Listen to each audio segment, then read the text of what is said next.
You're listening to The Alchemist Ring, audiobook performed by me, author Jason Lee Willis. This is Part 7, A General History of Pirates. Chapter 103, Tortuga Island, 1713. Each morning, Pierre Charles Lesueur brewed a pot of Ethiopian coffee, spent half an hour sharpening his axe blade, and then for an hour transformed himself back into Paul Bonjean, lumberjack of the Great Lakes, by chopping wood. Compared to the pine forests of the Great North, the wood was spongy and soft, but it relented nevertheless. By noon, he dragged back the timber that Naufragio would transform into a new facet of their little colony of religious refugees. Except for Papa Bones, who saw everything through the lens of voodoo, all the men found it easy to take on the guise of being religious refugees instead of pirates. They'd seen enough. Young women took an interest in the younger crewmen, but Lesueur frightened them, which kept him with only dreams of Winona. On occasion, thoughts of Marguerite filled his mind, especially thoughts of his children. Knowing his blood contained the ancestry of both sinner and saint, he thought about ways of forgiving her. Time also let him realize his true love had always been Winona. Tell yourself a lie enough times and it becomes true, Lesueur decided as he watched the men make homes for themselves, losing bits of their former selves every day they lingered. Lesueur's blade remained immaculate as he waited for a final chance at redemption. No, I will not marry again. Father Marquette swore an oath to chastity, and because of me, his life was cut short. I'll finish his oath, and the oath I swore to Winona. He loved two very different women, and unlike the rest of his restless crew, he had no room in his heart for a third. Each day, after exhausting himself chopping down trees, he'd sit in his hammock and picture Garin and Horn sailing the open seas. More recently, he'd mentally traced his trip through Abyssinia. It would be another year before Garin returned, if he returns. Spending his final years on a Caribbean island would content him, but Garin needed to finish his fight with Eos, which meant Lesueur needed to protect both Winona and Marguerite in the days to come. So one day, standing along the beach that faced the larger island of Hispaniola, he broke routine. With his axe on his shoulder, he just stared out into the waters. Dr. Barrow joined him. Something troubling you? The children came to me saying you'd been like this for almost an hour. Something's not right, Lesueur said flatly. Are we talking weather, digestion, or something more nefarious? Barrow asked. I just feel the hairs on the back of my neck rising, like I'm in danger, but I don't know where it's coming from. I've been watching the port, and I saw a Sylph ship depart just like clockwork. If you're worried about Garin, I can assure you he'll find a way back to us, or we live happily ever after on this island. Is that so bad? No, my worries lie to the northwest. We've been out of contact with Gaspar for far too long. He's waging a war of terror upriver, and it's working. The Natchez allies he's made are blocking the French from going up either the Mississippi River or the Alabama. You heard Captain Galloway. He made contact as recently as 3 summers ago. Are you really worried about him or something else? I can't stay here any longer. This foreboding feeling is overwhelming. I should investigate. I can scout ahead, see what is happening, and if possible, make contact. It sounds reasonable, Dr. Barrow said.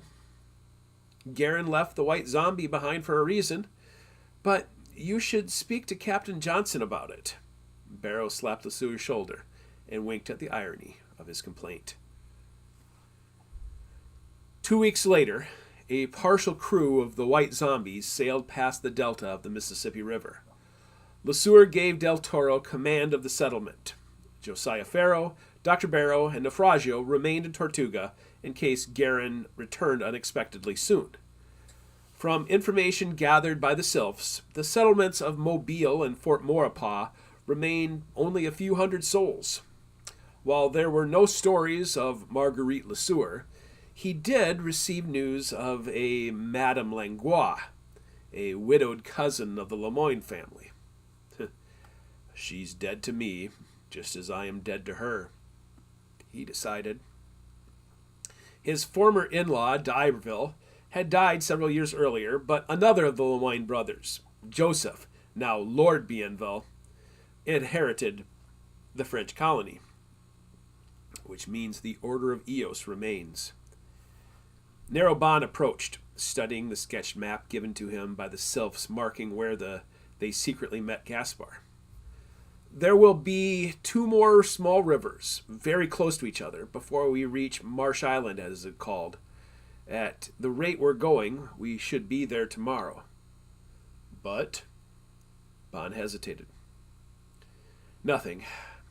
I just love to sail up that river. I've been mapping the earth my entire life. I've heard so much about the Riviera Spiritus Sanctus, the Mississippi, that I'd love to see how far we could sail up. It's a death trap, Lesueur explained. The French use their Choctaw allies. The British use their Chickasaw allies. And Gaspar sabotages them all. LaSalle couldn't sail down from the north, and Bienville can't go up from the south. Until war sorts it all out, we will need Gaspar's help getting us upstream. Besides, a ship this large wouldn't get far. The Mississippi drains an entire continent, and sandbars and mudflats would stop you quickly. Even so, I'd love to see where Chief Gaspar commands the Natchez forces. I'm working on a map of the region. Believe me, it probably is more subdued in reality than in your imagination, Lesueur chided. Narrowbon's calculations were correct, and by the next afternoon, they sailed past 2 deltas and found Marsh Island guarding Vermilion Bay. Lesueur certainly didn't expect to find an old friend camped on the island, nor did he expect to find several of his Natchez companions. Bon pointed and asked, "Do you know this white man?" Lesueur held his gaze until he was certain. "Yes, but it's been a dozen years. I can't believe he's still alive." Saying those words suddenly made him worry about Gaspar, who was nowhere to be seen. Andre Pennicott stood, but didn't wave. Chapter 104. Dead Man Island, Louisiana. Why didn't he go back east? Pierre-Charles Lesueur asked himself. What is Pennicott doing in Louisiana? This could be a trap, Narrowbon said as Lesueur strapped his axe to his back in order to climb down the rope netting to the dinghy below. If he's here instead of Gaspar, something has gone terribly wrong, Lesueur snapped. Don't you see the grave markers? Bon asked. It could be the plague. Pennicott is here to warn the periphery about something happening on the frontier. This isn't a trap. The trap has likely already been sprung. Lesueur checked the horizon one more time before handing the looking glass to Narrowbon and climbing into the dinghy. Pennicott anticipated the periphery, but he didn't anticipate me. 14 years earlier, the young carpenter had only been a teenage boy begging for a job. At the time, Lesueur juggled the interests of the Priory and Eos as he loaded a ship full of miners whom he'd taken deep into the frontier. In the end, Pennicott had been his only true ally, and after saving Lesueur from the men in his expedition party, Lesueur in turn saved Pennicott from the flames of Chief Piaxa's pyres. Together with Monona, they crafted the lie. Months after Lesueur descended the Mississippi with barges of vitriol and an empty chest, Pennicott began spreading false rumors of a Fox Indian attack upon Fort La Hilier. I thought you died from smallpox in Cuba, Pennicott said once he recognized him. I thought the Meskwaki took your scalp, LeSueur countered. It's been hard to believe anything you hear these days, Pennicott teased. He had a ragged beard and filth that grew upon his skin and clothing like lichen on a tree, but his eyes were the same inquisitive ones that begged to be brought to the New World. Are those Gaspar's allies? LeSueur asked as the dinghy made ground upon the small island. He told me the Periphery sent allies to this island at certain times during the year. I just didn't expect it to be you. Louis Sarman, the Baron of Lahatan, we've found common cause. The allies you speak of are the Sylph Pirates of Tortuga. They are my allies now. Anything you would have told them, you can tell me. Gaspar and the Natchez suffered a stunning defeat, Pennicott answered. These Natchez men witnessed it. Gaspar and his Natchez war party, surrounded by several pirate ships that fired upon the river from the sea, were ambushed as they passed through the Mississippi Delta. Those who weren't killed were captured and taken as slaves upon the ships. Including Gaspar? LeSueur asked. We returned after the ships left and gathered the dead here to receive a proper burial. Gaspar was not found among the dead, which is why I came to warn the Sylphs, LeSueur finished. If they have Gaspar, they can learn about Tortuga and Garen's plans. I can tell from your expression that my instincts were correct. Are our affairs in the Caribbean in danger? They are, LeSueur answered, feeling rage growing within him. Did the Natchez identify the men who took Gaspar prisoner? Andre Pennicott repeated the question to the Natchez survivors. One pointed to his groin, and the others added their observations. One ship flew a penis on its flag. That was the ship that attacked first. The man who commanded them was a large fellow with a large black beard, and on his flag he had a skull over 2 crossed bones. Blackbeard. It's the man I faced in Madagascar. The other ships had a red and blue crest with 3 the Lemoyne crest, LeSueur finished. I know it well. So I gathered, Pennicott said with a slight chuckle. I trust you'll get word to Baron Lahatan in the Periphery? Where are you going?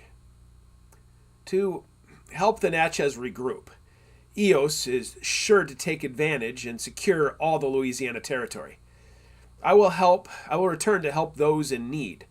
Your family believes you are dead. Keep it that way, LeSueur said. I doubt if I'll be able to ever return to either Winona or Marguerite now.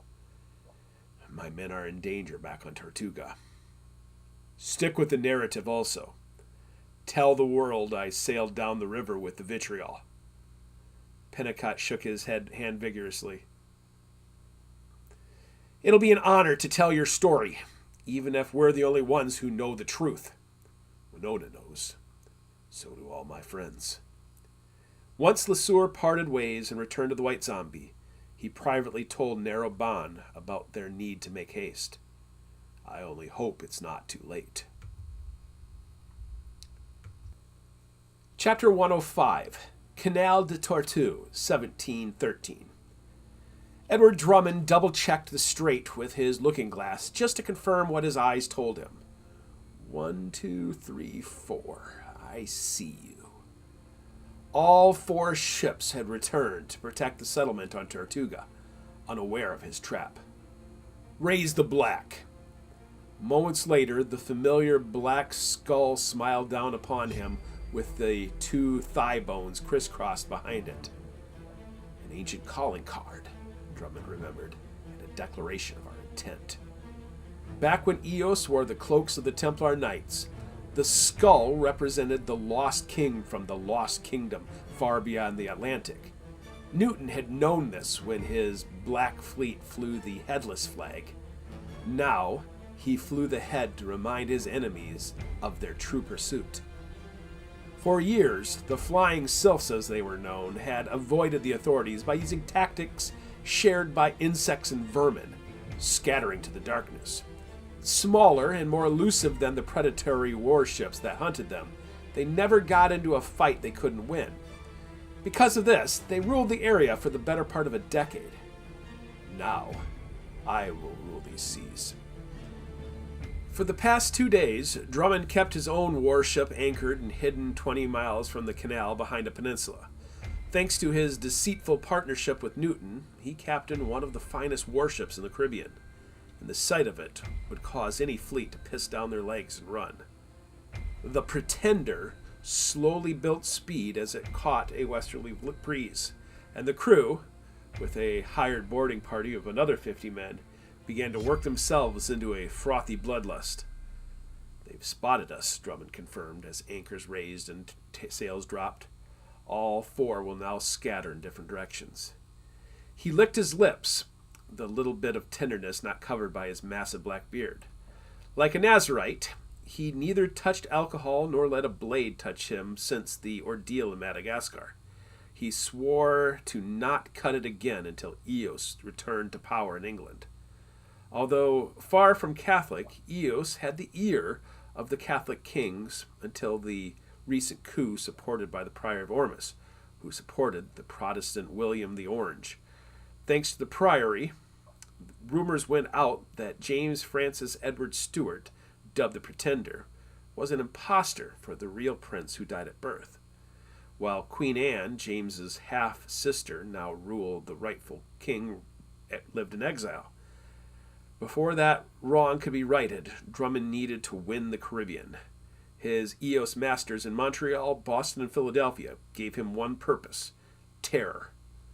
"I am an instrument of death," he reminded himself as his anxious hands found their way to 2 of the 6 pistol handles strapped to his chest. His belt, which held multiple scabbards, was supported by leather suspenders that passed over his shoulders. His jaw dropped when one of the sylphs, the smallest, turned her nose toward the Pretender. The others had already made a fatal blunder, unaware that his small flotilla of gunboats and fireships was stretching across the eastern end of the canal from Anse-à-Fleur and St. Louis du Nord. "Cannons ready," he barked, even though the blade of war was already sharp and waiting.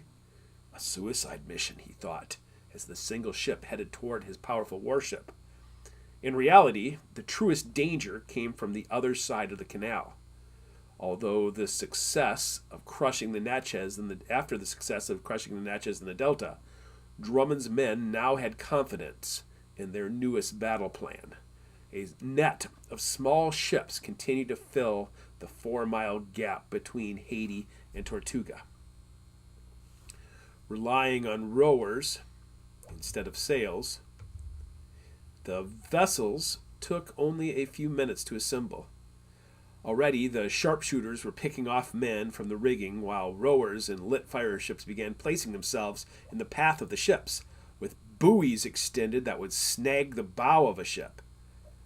The single sylph fired its small 4 cannons. Normally used in chase, the smaller cannonballs could disable a rudder. Today, they simply bounced off the thick hull of the Pretender. Still, she advanced. Let her have a volley," Drummond said, studying the ship for identification. He'd been patient with the plan, gathering up information about this elusive enemy before attacking its base. Smoke, thunder, and splintered wood filled the air, and by the time it settled, the Eurydice had taken a new course, angling toward the shore of Tortuga, captained by the sea bitch Athena McCormick. By now, he knew the other 3 captains as well. Vincent Galloway captained the Malay, Archibald Varro captained the Daphne, and Wart Jacobs captained the Phoebe. "Fire again! Hit her ass!" Drummond said when he saw her exposed rudder. As the Eurydice tacked to the north, Drummond adjusted his own approach. The 3 other sylphs still didn't understand the dangers of the small ships. Even though they did fight their way through the tangle, Joseph Lemoyne and his other allied warships were positioned off the coast of Turks and Caicos. When the plume of smoke rose in the air, they would advance, crushing any final resistance. For the past few years, he'd avoided direct contact with any of the Sylphs, so they didn't know they were being hunted. After capturing the leader of the Natchez, he knew he needed to root out the Sylphs next. Now I've got them. The brazenness of the Eurydice caught his men off guard. What are you waiting for? Fire! The first cannon missed, a signal to the captain of the Eurydice to do the unthinkable. She reversed course and pointed her bow right back toward the Pretender.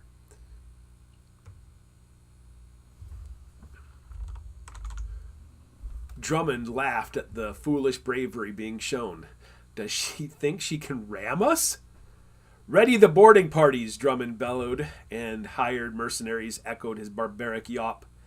He snatched up a handful of fuses and stuck them into his beard, personal motivation to drench himself in the blood of his enemy before the fuses ignited his beard.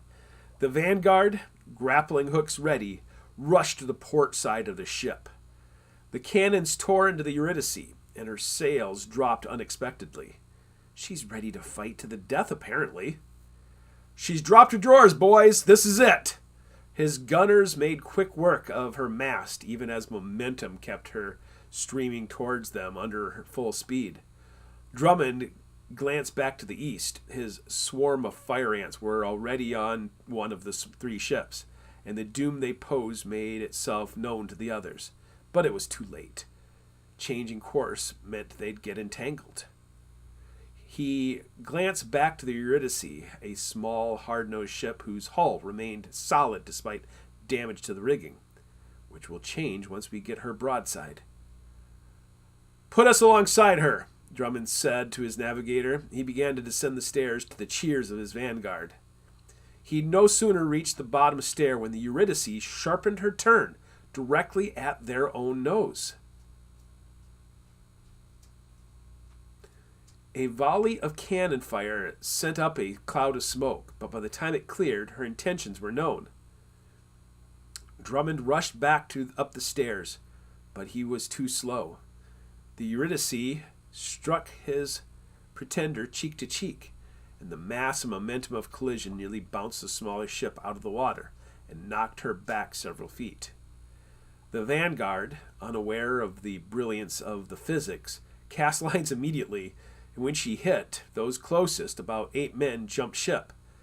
The impact to the nose took the momentum of the smaller ship and effortlessly turned the nose of the Pretender away from the impact, while simultaneously the Eurydice absorbed the momentum of the larger ship, pushing her away in the opposite angles. Like billiard balls, they bounced in opposite directions in such a violent manner that the men at the grappling hooks either flew off the deck or had their riggings explode in splinters before their eyes. A woman captain appeared, correcting the rudder and firing a pistol directly at him. By the time Drummond reached the top of the deck, the Eurydice had not only slipped behind him, but she also revealed that what she had under her skirts, a second main mast. Although smaller, the dropped rigging quickly rose back upon the undamaged mast. Giving chase would allow the other 3 Sylphs a means to escape. Drummond roared as he had to let her go. His net was meant to catch bigger fish. Because of his poor choices with the Eurydice, he wouldn't get as close to the others. He'd pivot in the channel and blast away at the other 3 ships with his cannons. The giant wasn't on board, he reminded himself, which means he's either on one of those other 3 ships or he's waiting on shore. Where are you, Lesueur? I'll put you in your grave for good. Chapter 106. Tortuga, 1713. From the shore of Tortuga Island, Manuel del Toro suddenly wished for someone else to bark out orders. Captain Guerin and then Lesueur left him in charge of the crew and settlement. Not knowing what to do, he stood in the front of the cabins, watching in spellbound horror as a line of fire ships ensnared their allies. Captain Galloway's Malay snagged and burned on the eastern end of the canal as the crew battled flames and flocks of small boats that boarded her. Captain Wart Jacobs' Phoebe managed to avoid the snares, but with its momentum stalled, it took on heavy fire from the smaller vessels coming from the shore. Now, the big warship that came from the west began blasting away at Captain Vero's Daphne as it turned toward the lesser of two evils. What have I done? A week earlier, they'd caught two spies who gave vague answers about their purpose upon the island. Alarmed and without Garin or Lesueur, Del Toro sent word across the canal to the mainland of Hispaniola that the Sylphs needed to return for a possible extraction from the island. The four captains answered his call to their demise. "We need gun crews on the beach," he barked to the crewmen and villagers. "Keep those bastards from landing." Captain Vero angled sharply toward Tortuga and the settlement, and with it came the big warship, the Pretender, closer to shore also. It's the ambush ship from Madagascar. It's Blackbeard. "On my mark," Del Toro, finally taking charge, shouted. Hidden behind trees and shelter, his snipers waited for the Pretender to come close within range. With miles of shoreline looking the same, he had no idea that Vero drew him into a vice. The Daphne traded punches with the larger ship, but its rigging was cut to tatters, and the two ships drew closer to intercept. "Ready the cannons." Hidden in the center of the village, two shore-mounted cannons faced the water, and as the Daphne slid in front of them, the nose of the Pretender came into view. Scattered gunshots filled the air. "Hold!" Del Toro repeated as the scene worsened by the second. Far off in the distance, the thunder of cannons intensified as three other warships blasted away from the opposite side of the right. As the Daphne slid by the shore and past Blackbeard's Pretender, another Eos ship entered the western side of the canal, blasting away at Vero. Shrieks filled the trees, and for a moment Del Toro turned away from the naval battle. Dozens of hazel-skinned warriors came running down the hill toward the camp, each with a hatchet in his hand. Where did they come from? The gunshots he'd heard came from the men closest to the unexpected swarm.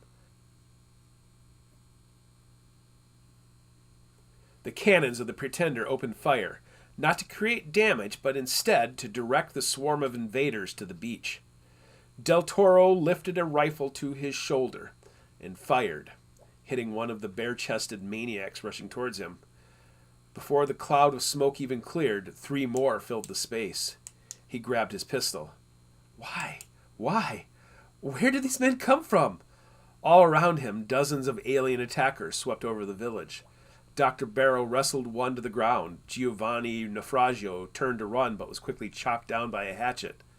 Del Toro squeezed the trigger and turned the face of the closest attacker to a red pulp. Then two other men in full run knocked him off his feet. He reached down to his belt, and as he rolled, he punched at the muscular solar plexus of the nearest man. Another attacker swung a hatchet, which crushed a rib, but proved ineffective against his thick leather vest. Del Toro tried to stab down into the man's neck, but hands intercepted. Fingers fought fingers, and in the struggle for the control of the blade, Del Toro realized it was 10-5. His attacker only had a stump for a right hand. All the fingers had been cut off. In fact, every attacker wielded the hatchets with their left hands. Slaves, Del Toro realized as his own blade began to turn. It's an army of slaves.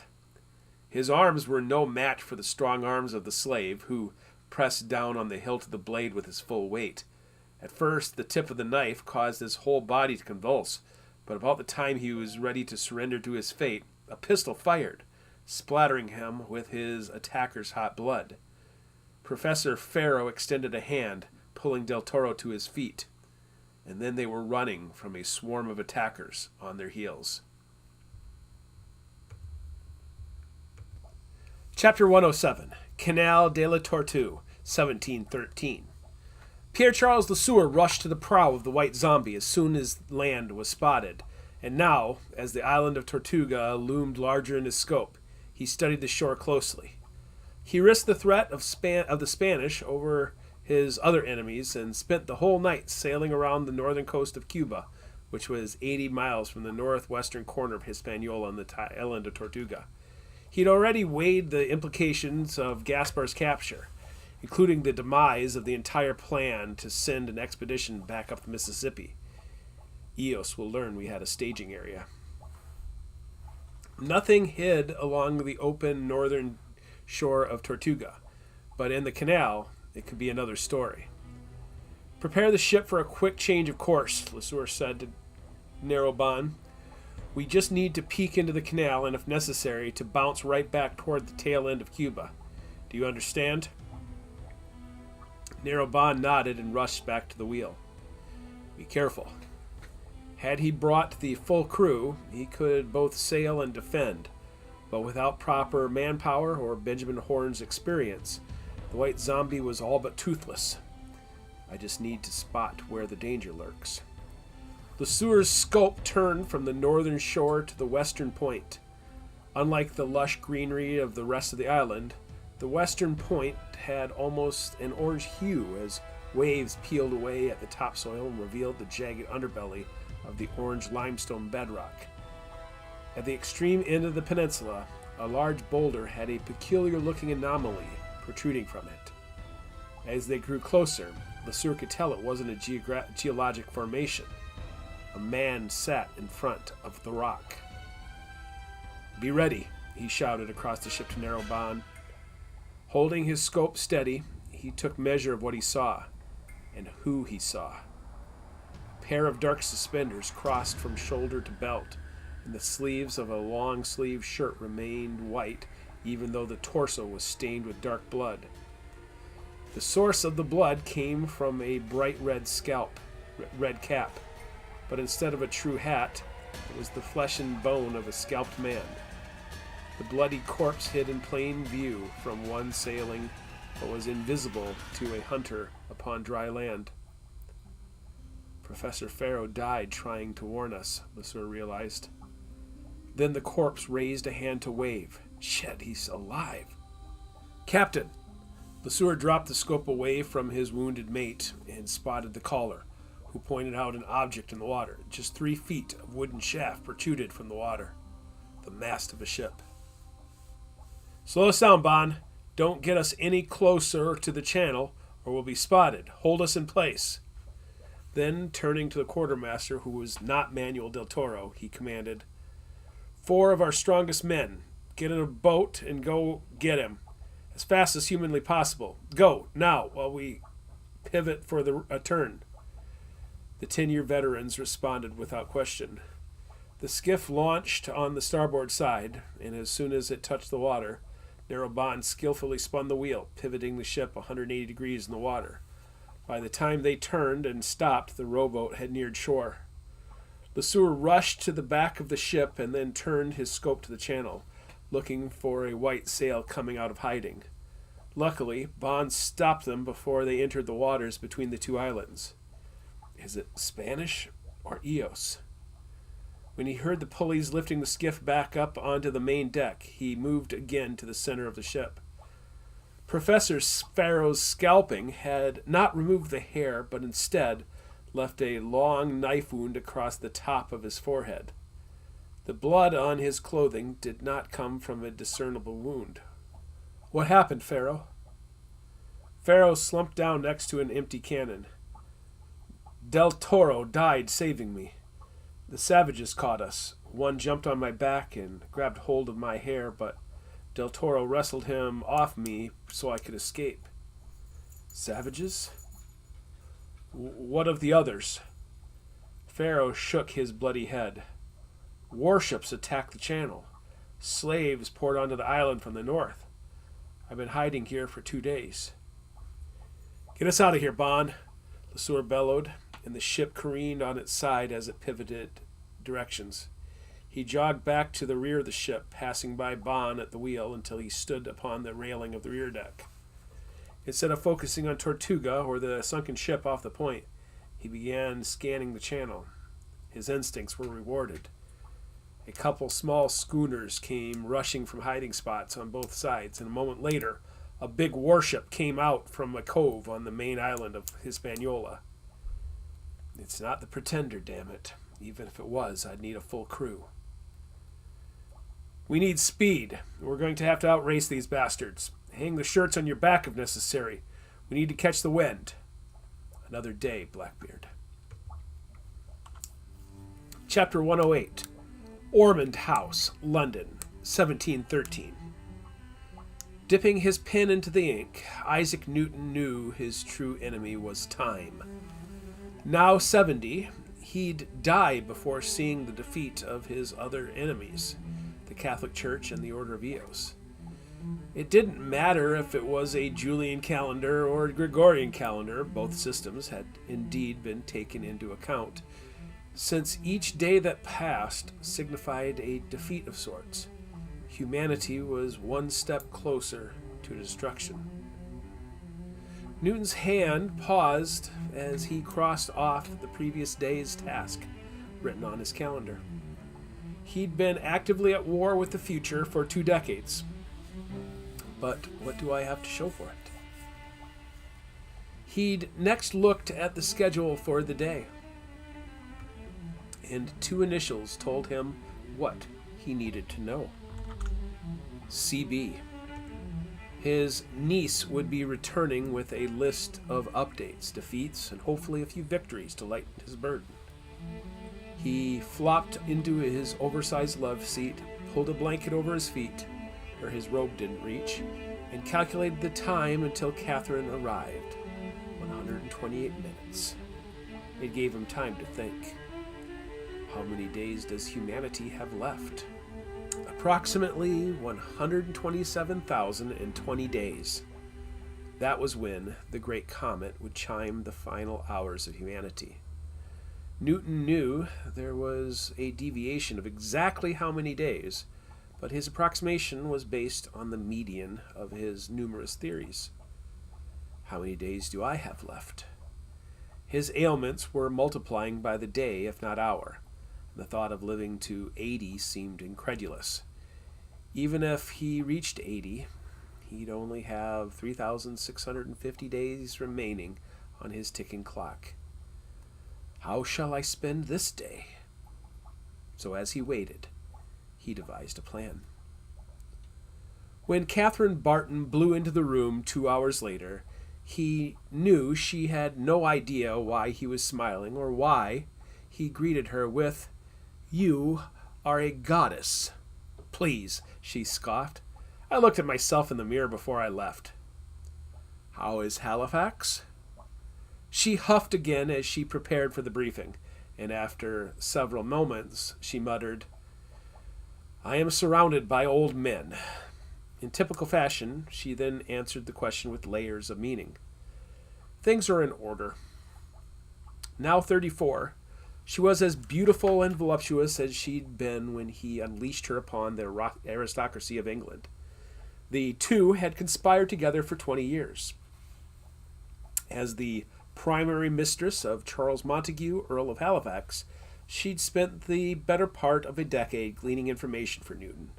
She'd even managed to enter into the Earl's legal will, despite her unofficial presence in his life. Tabloids, fearing her influence in British politics, called her Bartica. I will give her a new moniker befitting the goddess she has become. He was still master of the Mint and intended to use the power he had to make her an immortal. He watched her as she gave an update on Queen Anne's War, which began as the War of Spanish Succession in 1701. Born a Protestant, Newton had always vilified the Catholic Church, so hearing Catholic talk about the war's cost to the Catholic nations of France and Spain to maintain their status quo brought a smile to his face. "This pleases you?" "The chaos of war has been our ally," he said. "If the mighty nations are indeed inclined to peace, then we must have our pawns in position for the next stage." Speaking of pawns, I recently met with Captain Rogers. "Really? Is she taking the bull by the horns? I thought we were going in another direction, Newton countered. He took his spanking like a man once he realized how easy it was for me to ruin his life. While his ego was certainly stroked by his popularity in the press after his trip around the world, losing his wife, his profits, and his business partner made him quite amenable to our request. I failed to properly read the people I selected for private commissions. Catherine has always understood people so much better than I. So we are sending him to Madagascar.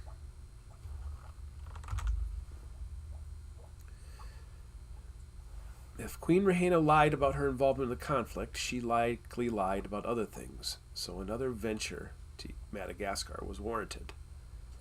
Catherine explained her plan. His public commission is to purchase slaves in Madagascar and bring them to the colonies in the Dutch East Indies, which will allow him to hunt down any remaining vestiges of the Order of Eos in the region. If he succeeds, which I trust he will, we will then bring him back to the West Indies to deal with our enemies in the Caribbean. What about the injuries he incurred on his circumnavigation of the world? Newton asked. Even though he gave more and more responsibility to her, he still kept abreast on the news. Catherine grinned. I find his new visage quite terrifying. Surviving a musket ball to the face gives him a new aura of invincibility. He'll strike terror in our enemies, especially when we unleash him on the pirates. Well done, but now we must talk about your legacy. From what he knew about the Prior of Ormus, the shepherds had always been male and served until death. The mysterious enclave that had voted him as the newest Grand Shepherd after the death of Robert Boyle in 1691 would likely vote for another male replacement. They'd sent him Bernard Clairval, which meant the hunchback served the priory before serving its current shepherd. Newton, however, had other plans. Oh, please, I don't want to talk about husbands again. I agree. My life is coming to an end, but my legacy must continue long after my death. For centuries, men have been selected to guide the Priory of Ormus, and the invisible college that elected me will find another victim from society to bear the burden of responsibility. In the same way, I choose you to play the part of a goddess. A goddess? She will be our invention. God gave the world the Christ, yet Catholics venerated the Virgin Mary. Eos gave the world Columbus, but I will give the world Lady Columbia. Lady Columbia? She laughed at the idea at first, but he could see her mind wrapping around the concept. She will be a guiding light in a dark world. While Eos and the Catholic Church look backwards to the past, Columbia will be a guiding light for the future of humanity. As a defender of humanity, she will find a way to stop the world from ending in 2060 and will stand in opposition to those who worship the religions of doom.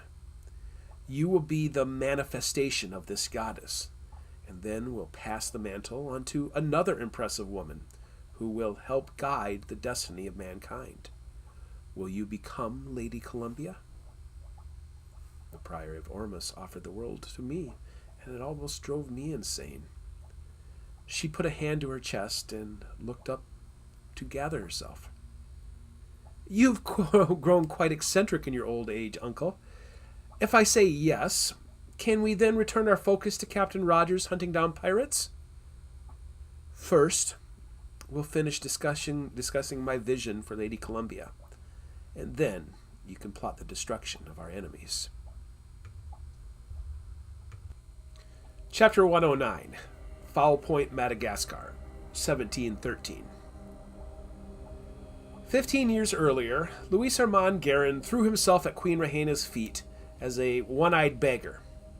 Now he returned with his head held high, ready to fulfill his promises. Through all the turmoil, she remained upon the throne. Where there was joy and attraction, resignation now lived. Sadness filled her eyes, creating wrinkles that had not been there before. Her smile no longer lit the room, and her shoulders and back seemed bent by burden. A British flag had flown at the docks, a worrisome sign. Yet Prince Adriana remained at her side. Both had been youthful teens when he came to them after being marooned by Robert Culliford, and now the prince also carried the wariness of adulthood. Have they remained loyal? Garen's eye went to the court. Most were Malagasy, proof that Queen Rehena had indeed united the largest tribes of the island. Although a few lighter-skinned Zanamulata representatives could be spotted, Garen didn't see any full-blooded Caucasians, although assassins could be lurking behind any pillar or curtain. Knowing a trap could be set, he'd arrived in Foul Point with the might of the Brandenburg fleet. Unlike the fast, nimble pirate ships that frequented the Indian Ocean, his ships were lumbering war elephants capable of leveling a port. The Reinforcer alone could take on several pirate ships, so returning with large warships protected him from any uncertainty on land. At his side, Captains Jimmy Duke and Drake Murray also wore their finest attire. Benjamin Horn also risked the appearance, but left his Abyssinians captains on the Reinforcer to protect the Ark.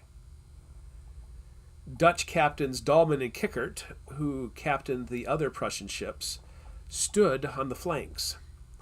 They had been chosen by periphery agents, but even though Garen could trust them, he didn't know them well.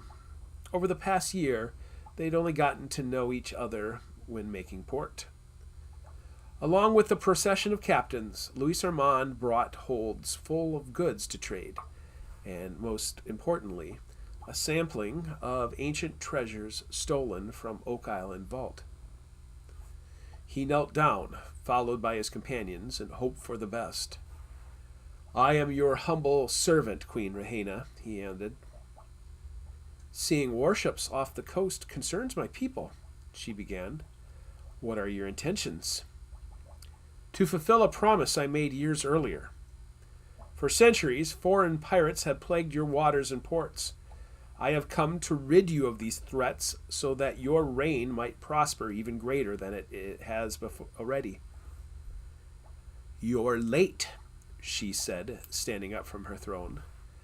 "When you first came to me, when you had 2 eyes, you promised to return with pirate loot in a few weeks. Yet 3 months later, you showed up in a skiff, begging for more aid." Captain Kidd had taken them into a trap set by Robert Culliford, who killed and tortured the crew before stripping the Adventure prize. "And then I didn't see you again for, 7 years? Then, as before, you came to me empty-handed, yet expecting something in return." She'd given him Henry Avery. "But you were the harbinger of death and chaos," she continued. "While 2 ancient enemies tore each other apart, I took control of my country. We freed the people from their tyranny, while you were off on another adventure. Now, 8 years later, you strut in here offering to rid me of threats. I've ruled Vetsamakara for 2 decades without any help from you." Garen saw her quickly hide her emotions as she returned to her chair. "My queen," he asked softly, "why does a British flag fly in the harbor?" "It came from men who brought back my son from his education in England." A sigh of relief came over him. "The prince is here?" She didn't answer, and the longer that she thought about her words, the more nervous he became. Finally, she said it. "You are being hunted." "Oh dear." "Yes, that was the case the first time I met you. The Kingdom of France and the Mughal Empire seek your head. But now the British also want your head. I had no other choice. Choice about what? Am I being arrested?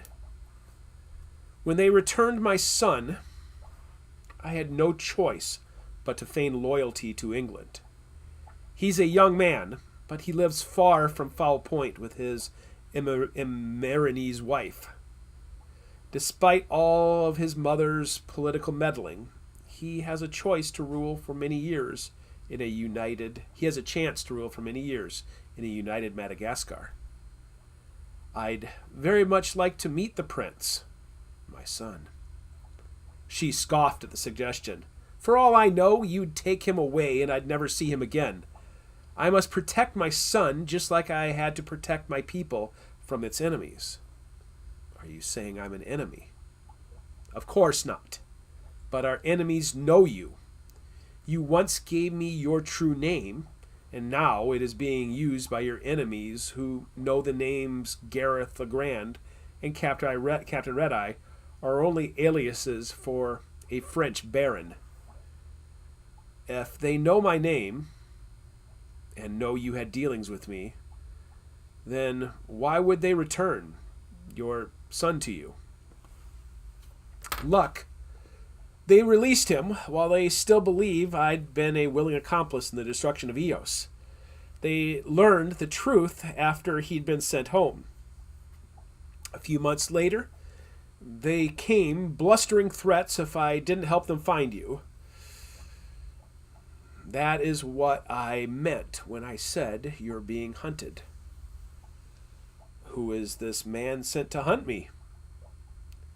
Rhaena looked to her brother.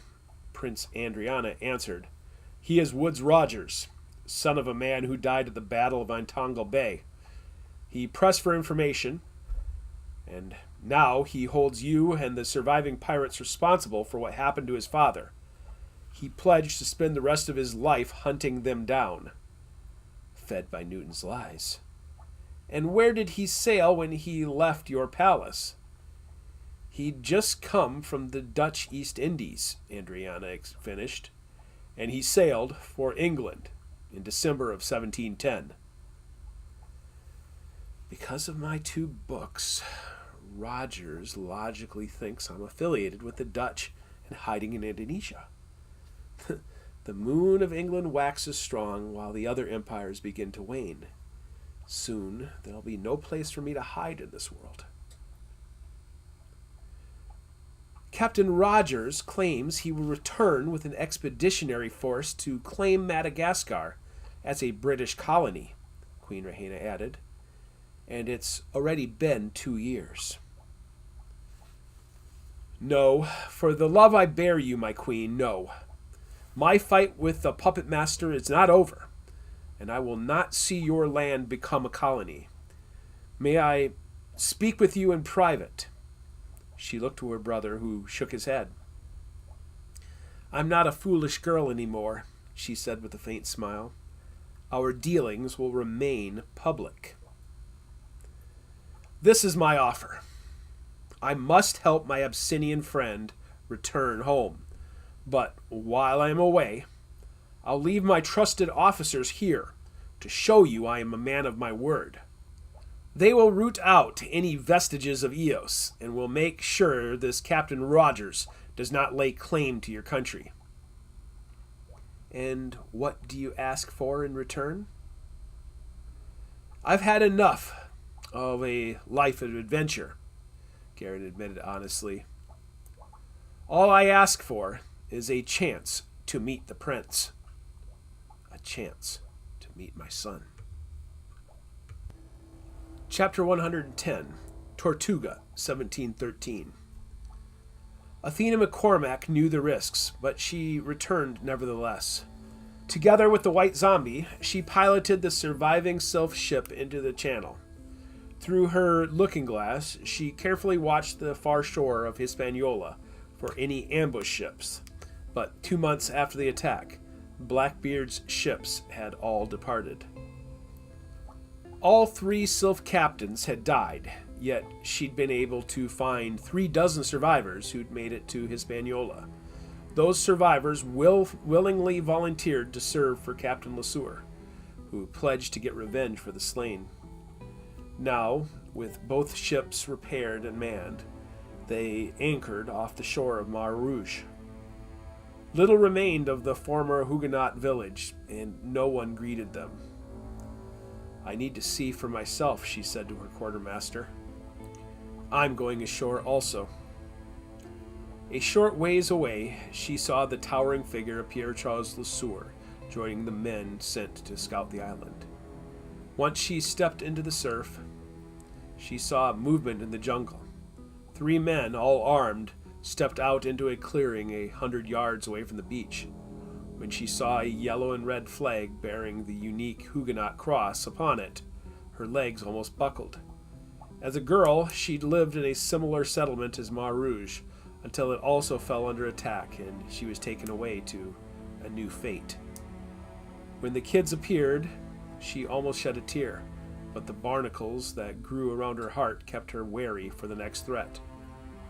The survivors, almost 80 souls, relocated Mar Rouge up the hill for better defense. They told the story of what had happened. The pirates used cannon fire to destroy the settlements along the canal, and simultaneously used a slave army to sweep in from the north. For the first day, the attack had been relentless, but then the slaves withdrew into the jungle, allowing the survivors to regroup.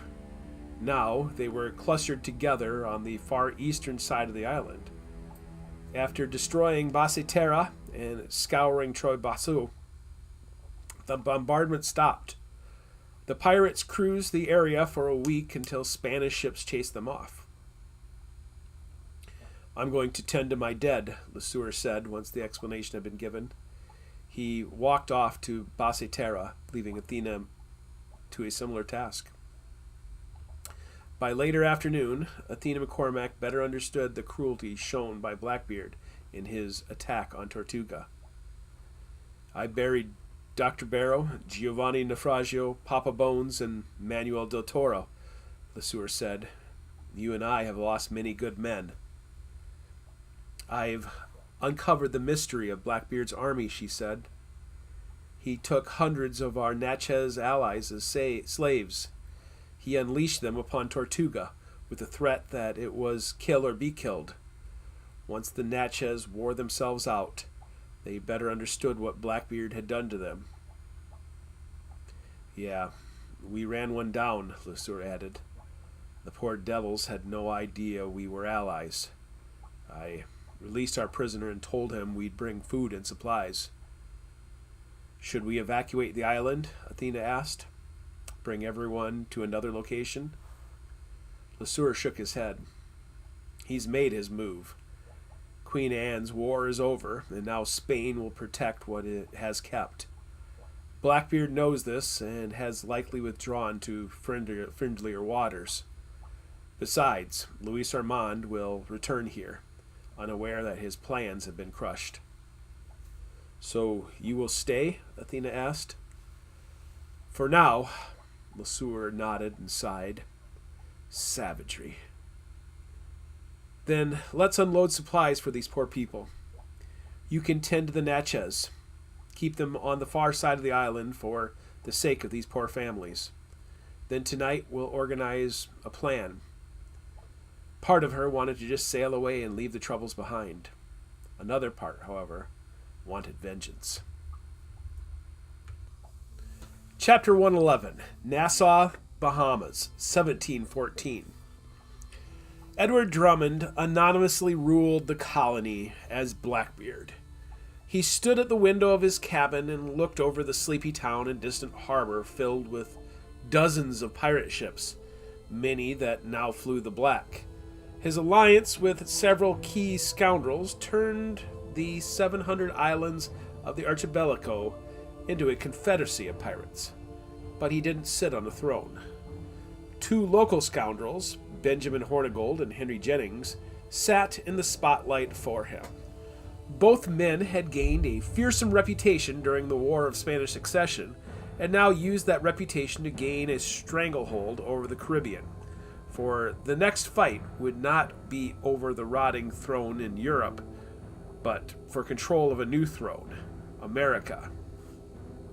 For his part, his new gang of pirates brought in funds that could be funneled to the growing Eos colonies.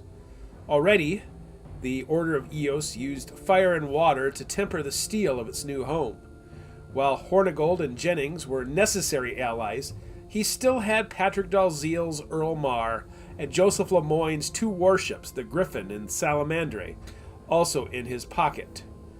With visible leaders in Louisiana, New England, and even in Nassau, Drummond helped behind the scenes. And I can choose who will sit on that throne just as I chose the right pirate to lead my kingdom here. He didn't bother saying a word to the horrors still sleeping in bed, nor did he attempt to be quiet as he dressed and armed himself with enough guns, swords, and knives to kill a dozen men. His last act was to tuck an old newspaper under his arm. He didn't wear a crown or sit on a throne, but all men knew who ruled in Nassau. "Where's Vane?" Drummond asked of his new first mate, Charles Vane. "He's gone into town to gather news," the quartermaster answered. "When you take the ladies back into town, be sure to send a messenger to retrieve Vane. I'm getting restless with all this inactivity." Months earlier, when he anchored the Pretender in the harbor, he created a plan.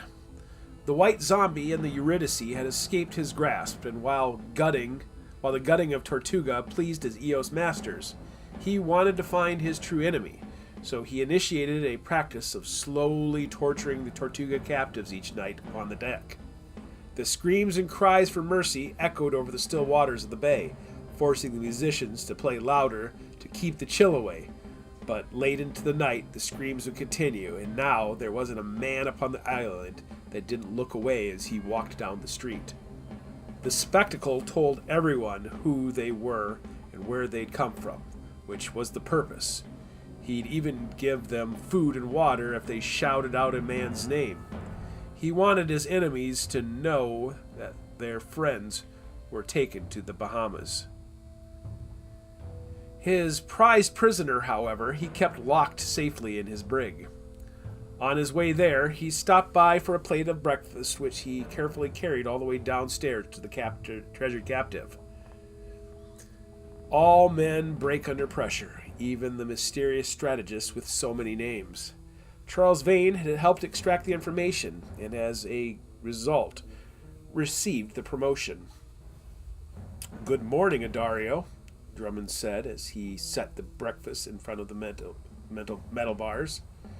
Granted, he wasn't sure if Addario was the man's real name, but after the torture stopped, the two settled into the routine of conversation each morning. Drummond even let the man read the newspapers that found their way to Nassau. Addario rose and walked over to retrieve his food. He no longer had toenails or fingernails. His torturers used razor blades to remove a few patches of skin, along with a few unique tattoos. But those wounds had healed nicely thanks to the ship's doctor. Joseph Lemoyne refuted the man's claim to be Chief Kondiaronk of the Huron, insisting the real man had died a dozen years earlier.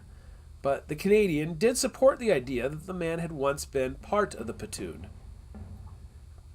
"Peace has finally returned to Europe," Drummond paraphrased the newspaper. "France and Austria signed the Treaty of Rastatt, and the Holy Roman Empire will soon end hostilities with France as well. While these global powers lick their wounds, my pirates will prepare for the next fight." Addario hastily gobbled up his meal and opened up the newspaper.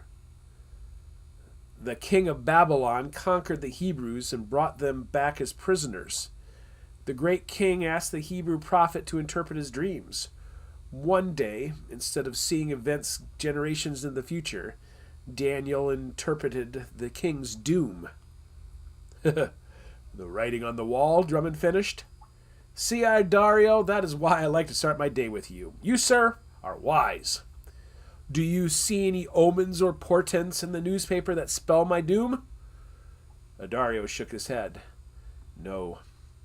The only dreams of doom are in my head, and I've done everything in my power from delaying its arrival."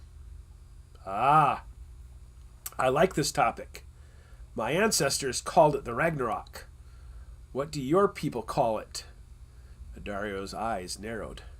Armageddon. Oh, that's right. You're a baptized Catholic.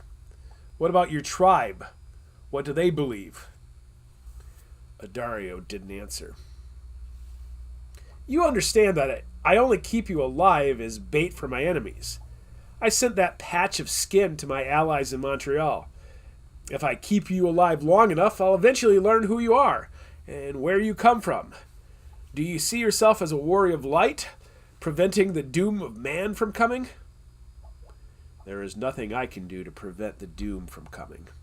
But if I am a faithful and true servant of God, I can hope to protect the innocent and delay it for as long as God wills it. Drummond chuckled. Well said. So you must see me as an emissary of darkness for wanting to be an agent that hastens it. Adario nodded and shrugged. The floorboards above them shook as a man ran. The sound grew louder until Charles Vane came running down the stairs to the brig. We've got news about the giant. The white zombie has finally come out of hiding. Please tell me he's locked in chains, waiting to be interrogating. Vane's steely eyes did not flinch, but he also hesitated. No, he's not in custody, but we know he was in Puerto Rico just a few weeks ago. And how do we know this? He attacked 3 ships anchored in San Juan. He crippled 2 and boarded 1 as it fled. He took hostages. The white zombie is hunting me? Drummond laughed aloud. Perhaps it is time for a hunt. Let's go visit Puerto Rico then. Prepare the ship for departure. I will have a word with the captains. Drummond rose, but not before Adario came to the bars. It seems the writing is indeed on the wall. Someone will die soon, that's for sure, Drummond said. It followed Vane up the stairs. Chapter 112. Foul Point, Madagascar, 1714. The reinforcers' gun crews waited for his command. Louis Armand Guerin steadied himself at the railing as he scanned the bizarre sight of a British ship anchored offshore. None of the periphery's 4 warships under command of Duke and Murray could be seen. What has happened? The British ship remained quite still. No alarms, no sails, and the anchor remained set. Just because it flew the British flag didn't mean it wasn't Eos or the Priory, Guerin reckoned.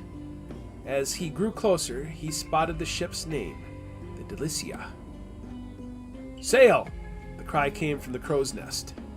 A deep-water cove had provided cover for 2 warships 6 miles north. They'll be on us in minutes. Guerin turned his looking glass to the south.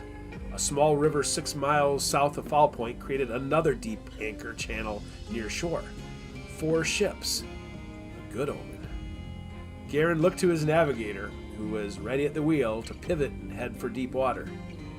On the way to Abyssinia, the crew of the Reinforcer tangled with African pirates off the coast of Somalia, and on the return trip, Arabian pirates twice attacked off the coast of Yemen. Although it had been mayhem on deck, the Reinforcer had enough firepower to easily fend off the attack. 5 against 1. Not even with his veteran crew and the white zombie could he fend off an attack like that. Who is it? Guerin shouted. The watchman dropped his looking glass. Captain Jimmy. Duke. Clever boy to hide along the coast. As they neared the Delicia, Guerin's looking glass spotted an entirely dark-skinned crew. Queen Rahena's men. The mystery of the British ship was answered a few hours later, when Queen Rahena brought out Captain Woodes Rogers in chains.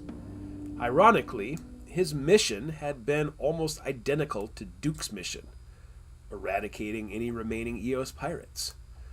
Duke left Murray's ship to safeguard Foul Point and took the other 2 warships to scour Antongal Bay, St. Mary's Island, and the other former haunts of the pirate colony.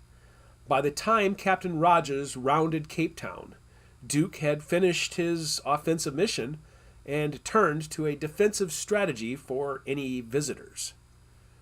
"A servant of Newton," Prince Andriana explained as he escorted Rogers into court.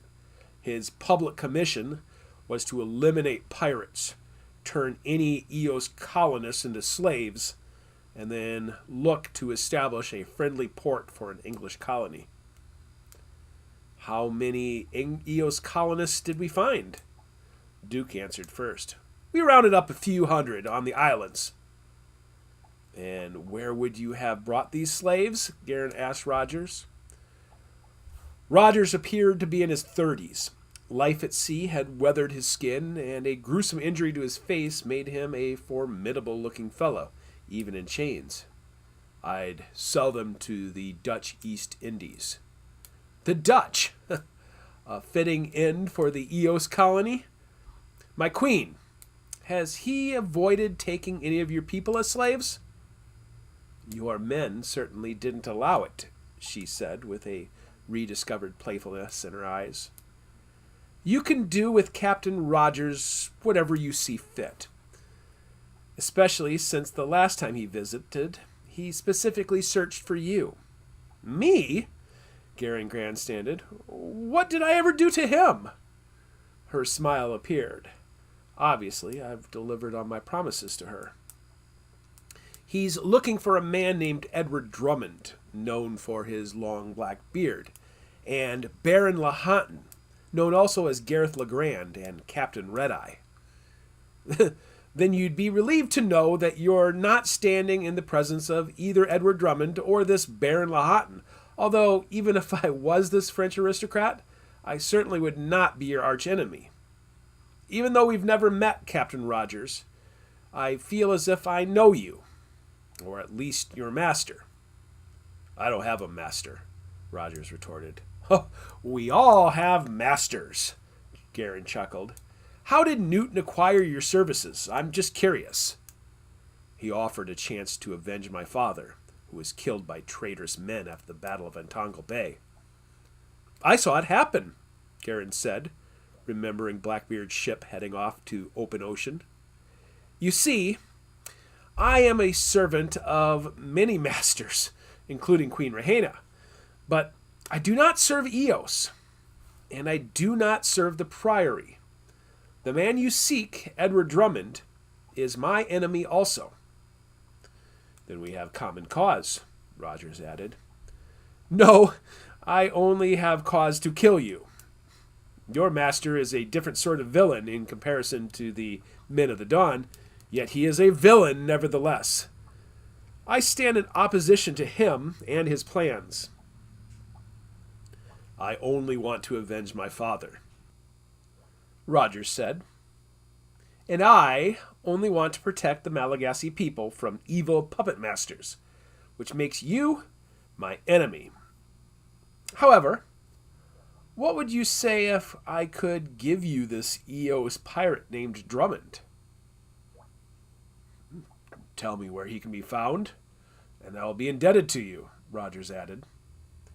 "Oh, are you going to be a reasonable man? Why should I just kill you and go hunt for Drummond myself?" "Newton only wants to crush his enemies, and the people of Madagascar are not his enemies.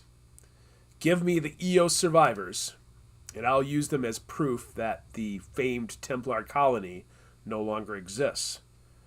Let me live, and I'll return to England with only Edward Drummond as my enemy." Louis Armand turned to Queen Rhaena. "It seems like a reasonable plan, but first, I'd like to discuss it with my queen in private." Once again, Rhaena turned to her protector. This time, Andriana nodded. To his surprise, the queen entertained him with a large meal. Her hulking brother was nowhere to be seen, and after the meal was finished, even her servants dissipated for a mostly private meeting. "Did your friend find his home?" she asked. Benjamin Horn. "Yes, but I do miss my old friend.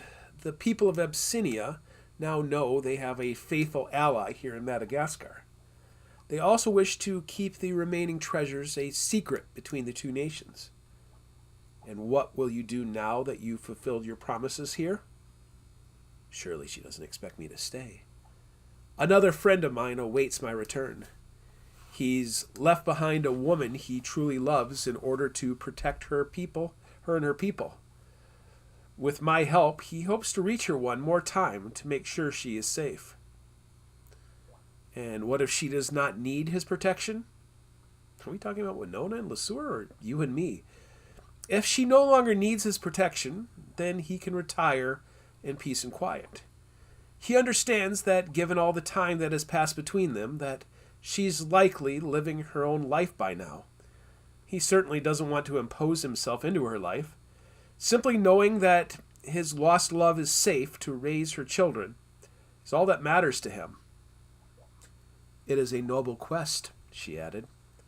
I hope his lost love understands the sacrifices he's made for the sake of humanity.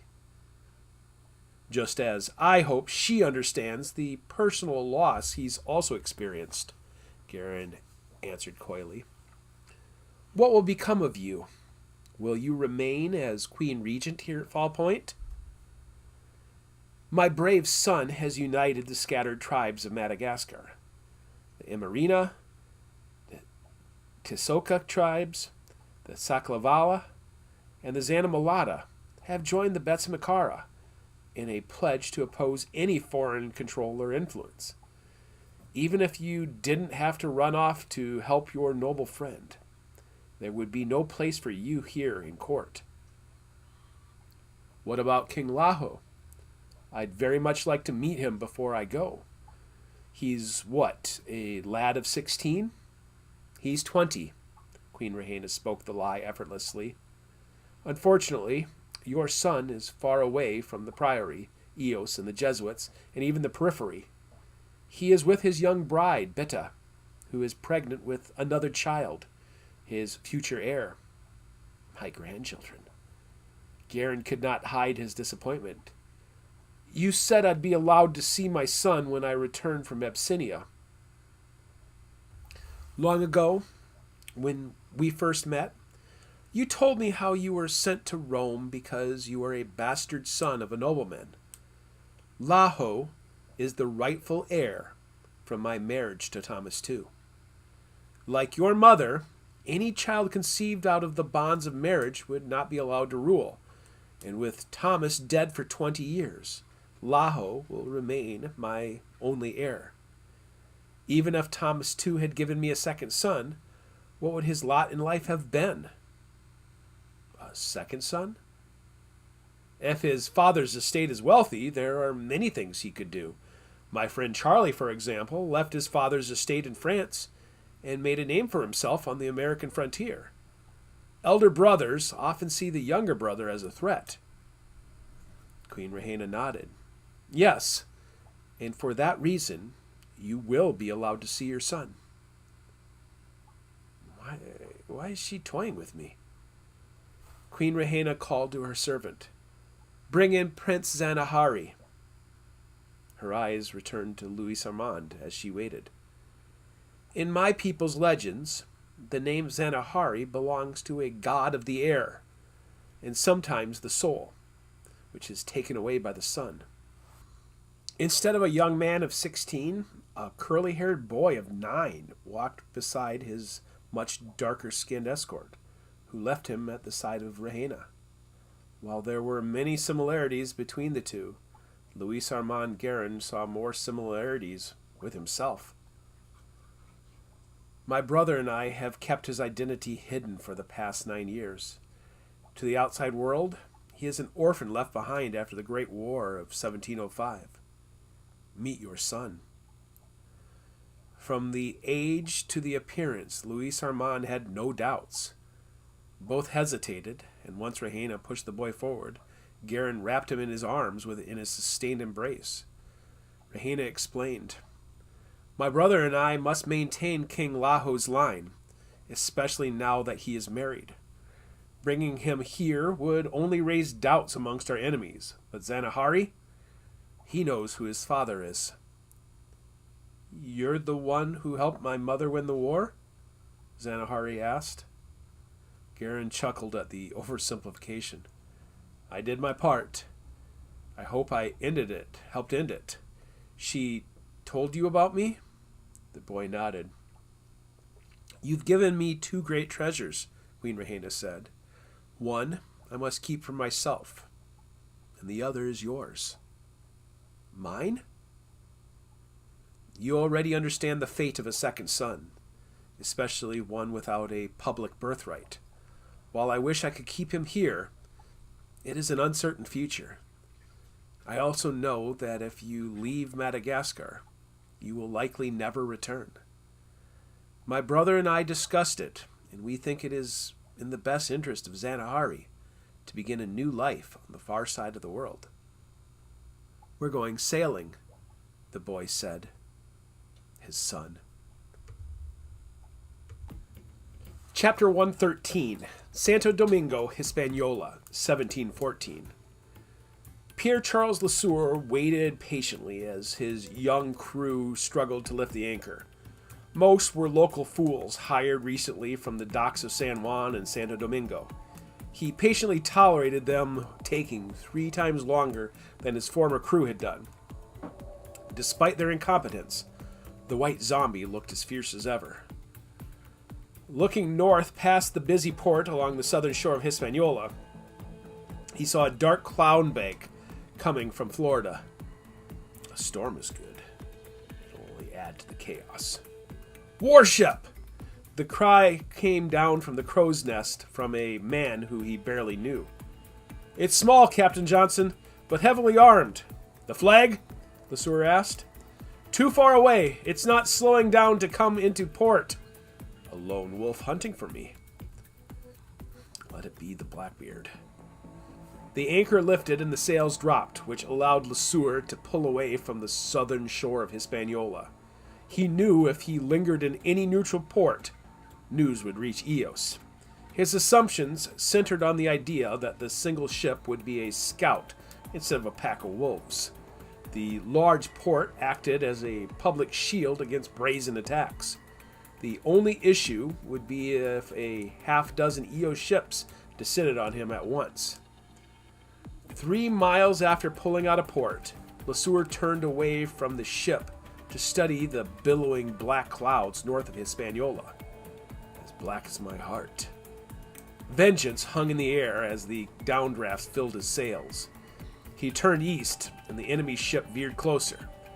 From watching Father Marquette slowly dying in Michigan to burying the rotting corpse of Manuel del Toro, Le Sueur had allowed the sliver of Eos to fester for too long.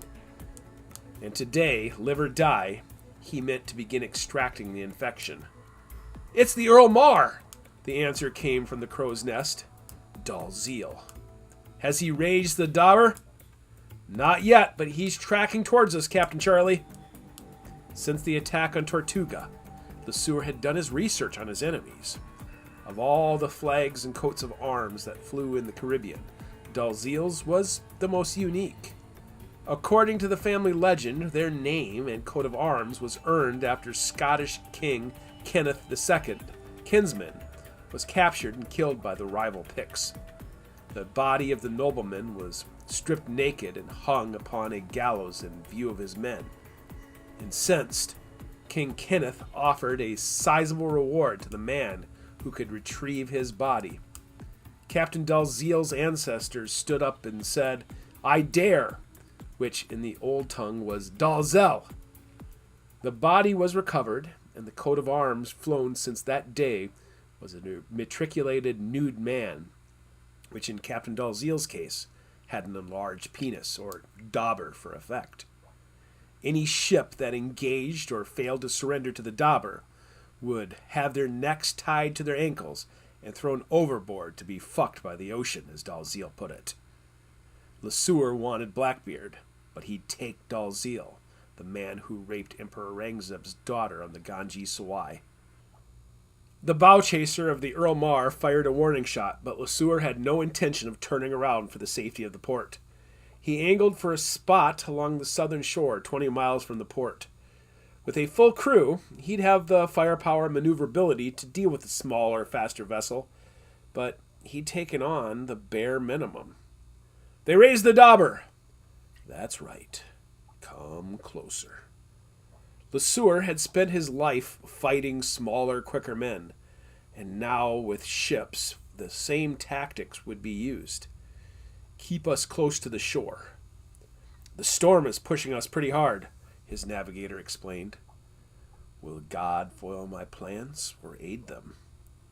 Raise the old Zik, LeSueur said to his wide-eyed crew.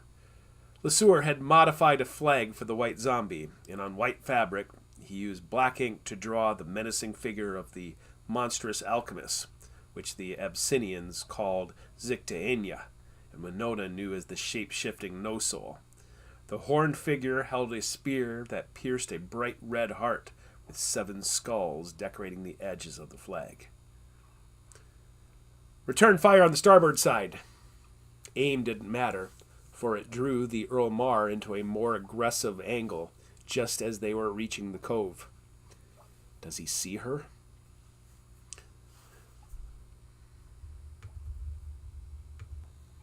The Eurydice dropped sail and lifted anchor, pulling away from the spot she'd discreetly hidden. The fear in his crew's eyes transformed to confidence. The rat had taken the bait. I want my berserkers ready on the port side, LeSueur said, and the 5 men who'd come from rescued sylphs reported to the skiff. Fire a second volley on the starboard side, LeSueur ordered. The aim was atrocious. A moment later, the Earl Mar blasted away at the side of the white zombie. That's your cue, men, LeSueur said after the noise settled. A dozen men ran for the port side where skiffs were being readied for evacuation.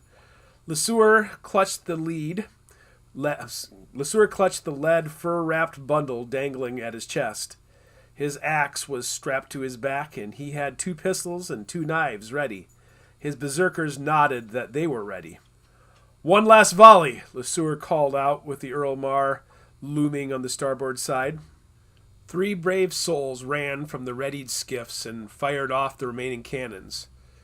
These hit wood since Dalziel breathed down upon his prey. As soon as the men sprinted back to the port side, LeSueur cranked the wheel into the Earl Mar. Knowing what was about to come, LeSueur abandoned his conspicuous place at the navigation wheel and joined his fierce berserkers at the rear skiff. Then the Earl Mar blasted away. From such close range, the cannon ripped gashes into the hull of the aging Indian-built ship. The mast came toppling down just as the skiffs reached the sheltered water of the port side. Gun crews fired down at the white zombie, hitting nothing. A mile behind it all, the Eurydice, aided by a strong northeasterly wind from the storm that passed over Santo Domingo in the distance, began to move into position. Even though Athena McCormack wanted to pull up beside the Io ship and kill as many of her enemies as she could, LeSueur denied their request. She lingered, knowing that the skeleton crew would be at the mercy of the Earl Mar guns out on open water. Only LeSueur's skiff was cut free. The cannons continued to rip the white zombie in half. Will Garen ever be able to forgive me? If he ever returned, it meant the new Prussian warships would also return. The skiff came around the stern of the white zombie with one of his men holding onto the rudder to keep them from drifting off into the rough sea. 10 yards away, the stern of the Earl Mar drew closer. The call of boarding parties cut through the din. LeSueur called out softly, "Grappling hook." His man tossed the hook over the railing above the captain's quarters. A younger man took hold of the rope, scurrying up the rear of the ship, and with free hand broke out the glass of the cabin. He slipped into the cabin as another climbed up the rope. A moment later, more of the window was broken out, and a second rope was lowered down. My turn. LeSueur felt every bit of a man approaching 60, and for a moment he began to wonder if he'd be able to haul his 300 pounds up the rope. Finally, he stood, huffing and puffing, with his other men in the empty cabin. Outside of the cabin door, he could hear Dalziel still barking out orders between cannon. "I want prisoners," he shouted, "and bring me a damage report." Lesueur waited for his men to finish chopping out the window and for the others to load their pistols. The cabin door flung open, and Lesueur strode out, wrapped his massive arms around Dalziel's neck, and dragged him backwards before the Earl Mar's navigator could even do a double take. 3 shots killed the closest men, but most were distracted by boarding the white zombie. "That ship had no more use for me anymore," Lesueur whispered in Dalziel's ear as he dragged him back into the cabin and slammed the door shut. "But it served as bait to draw you into our little trap. Bind Captain Dalziel." Lesueur's men dropped their hatchets to bind him. Lesueur tossed furniture in front of the doorway just as the knob began to violently jostle. A pistol shot blew a hole in the door. Lesueur turned. "Get him out of here before they understand what's happening. Once you're clear, I'll take out this ship." Lesueur retrieved his axe just in case. He flexed his hand, including the finger that held Solomon's ring. The men dragged Dalziel to the rear window, with 2 quickly scaling down a rope ladder to 2 waiting rowboats. Like a sack of potatoes, the men rolled Dalziel from the opening and into the belly of one of the skiffs. "Good luck, Captain Charlie," the last man said, and vanished out the stern. With the strong wind, the skiff bolted like a startled rabbit from a bush and headed for the distant Eurydice, who would pick up their hostage. Lesueur crushed the small sample of shamir strapped around his neck, spoke the ancient commands, and the green vapor began to devour the Earl Mar. Chapter 114. Catalina Island, 1714. The island of Hispaniola, now known as Haiti in the Dominican Republic, has an area of over 29,000 square miles. Prior to the arrival of Christopher Columbus, the Taino people lived in 5 chiefdoms upon the large island. With Columbus came slavery and control by the Spanish Empire.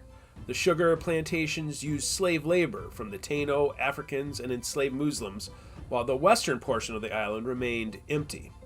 French and English pirates on Tortuga eventually expanded control until the 1697 Treaty of Ryswick established 2 colonies, Haiti in the west and the Dominican Republic in the east. Located just 2 miles off the southern coast of Hispaniola and 60 miles east of Santo Domingo, the island of Catalina has only 4 square miles and a highest elevation of only 60 feet. Because of its vulnerability to hurricanes, the island remained wild, which was perfect for 2 men avoiding civilization. Robert Culliford and his partner John Swan spent the past 10 years fishing the calm lagoons formed on the northwest shore. With a cabin hidden in the trees on a rocky bluff where they could spot approaching ships, the partners could stroll down to the beach in the morning, push their rowboats off the white sands, collect a few fresh fish, gather fruit and water on their way back, and spend the day swinging in their hammocks. But today, John Swan spotted something other than a ship in the waters past the lagoon. "Do you see it?" he asked, pointing. "Debris, I suppose, from the storm that blew in from the north last night." "I was thinking the same thing," Swan admitted. "But if I'm not mistaken, it looks like a couple barrels." "I've heard full barrels of whiskey float in the seawater, and that looks like a flotsam of several barrels bound together, doesn't it?" John Swan shook his head. "Do you know how long it would take us to drink that much whiskey?" Culliford winked. "No, but I'd like to find out. Pull up the anchor." A moment later, John Swan sat with his back to the bow while Robert Culliford navigated the opening in the reef. The western coral reef prevented most pirates from bothering with Catalina Island, especially with its limited resources. After returning from Madagascar in 1705, Culliford and Swan brought their ship and crew to the Bahamas and retired. With Santo Domingo 2 days away and chests full of treasure buried on the island, they wanted for nothing. "Is that a corpse?" Culliford asked once the rowboat entered the open waters beyond the reef. Swan focused on rowing. "So what if it is? We'll pull the whole mess to shore and sort it out there." "I knew I heard cannon fire and not thunder." I'll be damned, he's alive, Culliford said. After years of living a wildlife, Culliford yearned for adventure still, even if it was only a tale of an adventure. This fellow must have quite a story. Hello? Hello? The figure wedged between 4 barrels raised a hand. We'll throw you a rope, and you can grab onto it so we can pull you to shore, Culliford said. We're rescuing him? Swan asked. He can be crazy. Throw him in the sea and be done with him. Swan just doesn't want to admit he was wrong about a battle. If we save him and nurse him back to health, we could trade him to a first slave ship that comes by, Culliford explained. Besides, by the time we get next to it and find something to tie off, we'll drift a mile downwind. Once we get the rig to shore, we can deal with him then. As the rowboat neared the 4-barrel rig, the figure sat up, caught at the rope, and looped it around his arm several times while grasping the barrel rim with his left hand. It took all of John Swan's strength to get the rowboat and rig out of the wind and current. Once he did, they drifted in the lagoon for a spell. Are you English? The maroon man asked. Where am I? The island of Catalina, just south of Hispaniola, and yes, I'm from Cornwall originally, and my companion is German, but we are both Catalinan now. What about you? Andre Pennicott, the survivor claimed.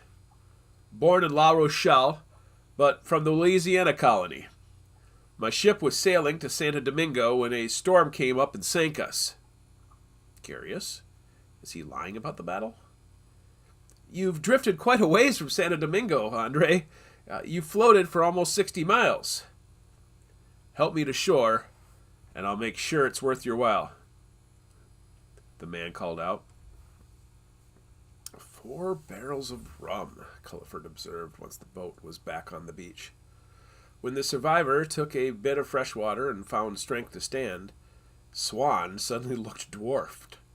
Like Swan, the man was middle-aged, but had another 50 pounds of girth and 6 more inches in height. What a monster! And he climbed from the wreckage clinging to an axe. Oh, I've doomed us both. But the giant turned out to be gentle. I will be no burden to you. Could you point me to the direction of the closest port? There is no port on Catalina Island. If anything, you're standing on it, Swan added. We have to paddle across the channel to get to civilization. But we have supplies. My friends will be looking for me. I will wait here until they come again, Andre said. You've been through quite an ordeal, Culliford said. We have shelter up on the hill, where we can spot friend from foe. We have plenty of food. Take a break from the world, friend. The monster hesitated for a moment, then rotated his axe, using the steel of its head as a handhold, turning it into a crutch. I'll take my chances and give you your space, and the rum is tribute for my rescue. Friend or foe, I'll stay here on the beach and look for rescue. Suit yourself, Swan said with a shrug and began to roll one of the barrels. Not so fast. You didn't happen to hear a battle? I swear I heard cannons firing right before the storm swept in. This again, Swan muttered. Culliford shrugged. We sailed the seas together for decades, from the Caribbean to the Indian Ocean. While he enjoys the quiet life, I yearn for stories. Stay here. My friend will bring down some food from our camp. All I ask for is a good story. Surely you must have seen the battle. The stranger nodded. 3 ships. One appeared to be an Indian merchant vessel of some sort, and the other 2 were smaller. Swan already began to roll the barrel off the sand and into the jungle. An Indian merchant vessel. Sounds like a pirate. Did you see the flag? Andre shook his head. We were too far away. 2 of the ships became entangled. And that was about the time the storm grew. I was part of a convoy coming from the Louisiana colony. We turned the corner at the peninsula before Santo Domingo, and a monster wave broadsided us, and we rolled. "You're lucky to be alive," Culliver said. "Did you see what happened to the 3 ships?" Andre shook his head. "They were much closer to shore, and the winds blew us out." "Everything seems reasonable." "The Louisiana colony. I have friends there. Do you happen to know Joseph Lemoyne?" Andre grinned. "Of course. The two of us go way back. I served his brother in the Battle of Quebec, and once the colony was established, I came down the Mississippi with their cousin to avoid those damn cold winters. But those swamps are just as deadly as a Montreal winter." "What cousin?" "Marguerite. Pretty little blonde thing. Her mother was a Lemoyne." "Quite convincing. This man appears to be an ally of sorts." "So I told you my story," Andre began. "Tell me yours." "What's the harm in that?" The guests didn't stay long, and Culliford's tales of the Indian Ocean ended as quickly as they began. Swan hadn't even gotten to the 4th barrel when a small sloop angled toward the small island. Chapter 115. Once Pierre-Charles Lesueur reached the top of the Jacob's Ladder, he paused. Already the crew changed sails to depart from Catalina Island, and Captain McCormick stood at the helm to navigate back into deep waters. In the rowboat below, Robert Culliford tipped his hat and returned the rowboat to the shore. Pistols and rifles were within grasp, but Lesueur didn't act. Who else still seeks justice? Benjamin Horn and his gunner had been returned to Abyssinia. Garin, Jimmy Duke, and Drake Murray captained their own ships somewhere between Africa and America. So many others were dead: Manuel del Toro, Dr. Barrow, Papa Bones, and Naufragio. Smiling, Navigator Narrow Bond stood upon the deck as the final step of the plan was completed. "We thought we'd lost you after the Earl Mar sank. The wind swirled so violently we couldn't search for you until this morning." "I think the storm fed upon the ring's black magic," Lesueur added. He retrieved it from deep in his pockets, but put it on a chain around his neck rather than back onto his finger. "Tell me our prisoner is secure." Ba nodded. "Professor Farrow is down there with him." "Farrow has no interest in Culliford or Swan. Do I?" Lesueur turned around and saw the rowboat reaching the white sands of the lagoon. He'd taken the name of Andre Pennicott and filled Culliford with half-truths just to get through the situation. "Is something wrong?" Bond asked. Lesueur shook it off. "Another day. I tire of bloody vengeance. Dalziel is in the brig." "Captain McCormack said she'll question him once we're in safe waters," Bond added. "Our ploy worked," Lesueur reviewed. Had the ship been the Pretender, would Lesueur's vengeance have ended? Having seen the new destructive power of the ring, Lesueur gave thought to simply tossing it into the sea. What happened to the White Zombie? Once it broke free of the Earl Mar, it capsized. The storm drove it toward the island, which led us to finding you. And the skiffs? All of our men have been collected. You were our greatest concern. Looking up at Athena McCormack at the helm, Lesueur knew Dalziel would be spilling a secret soon. And Lesueur would have to make sure she didn't go too far in exacting her own revenge. McCormack didn't care about a wise old chief named Gaspar, but Lesueur did. You saved me once, Gaspar, and I'll do all I can to save you. Chapter 116.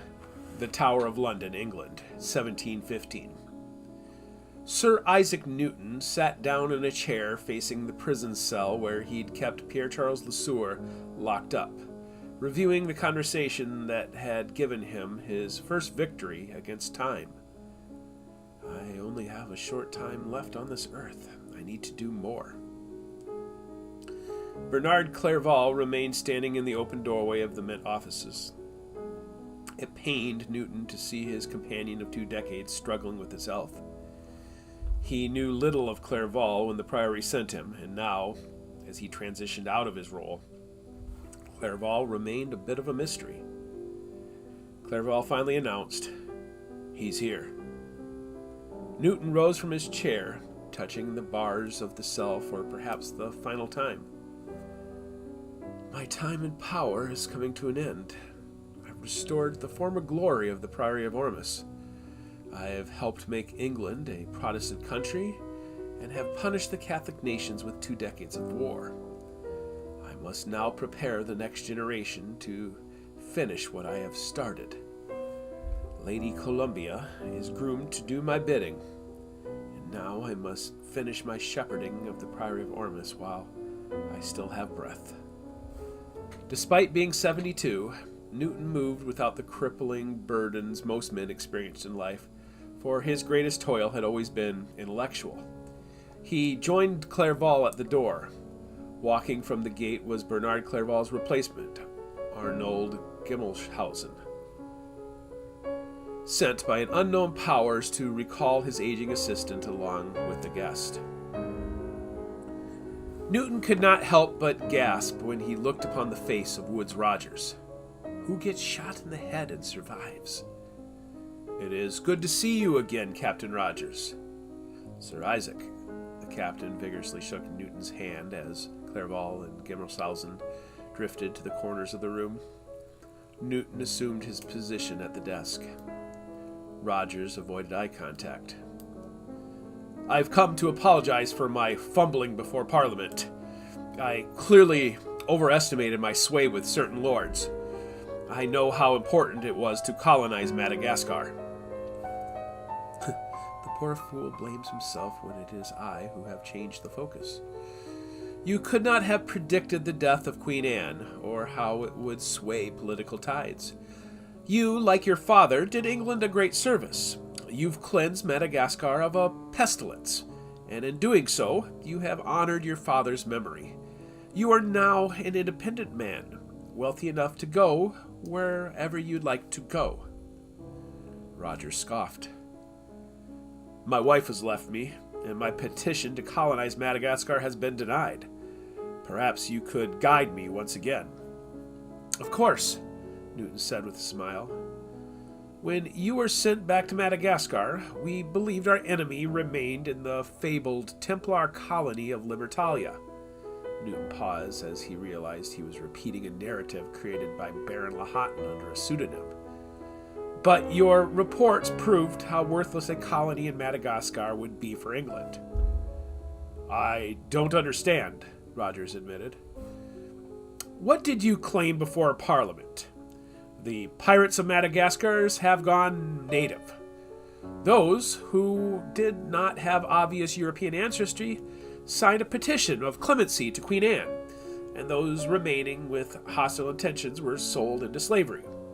You've brought the chapter of history to a close." "I failed to find King Ratsumalaho, or his Queen Regent Mother," Rogers added meekly. "We've won the war in Madagascar, and it has returned to its wild ways. If you'd found a queen ruling a court, I'd be concerned. But everything you said to Parliament, an untamed island with an uncivilized population suitable only for slavery, shows me that my efforts were successful. Eos is no more." Rogers nodded in affirmation. Granted, he'd made a fool of himself before Parliament, but it proved to Newton the man's truthfulness and sincerity. "So cheer up, Captain Rogers," Newton said.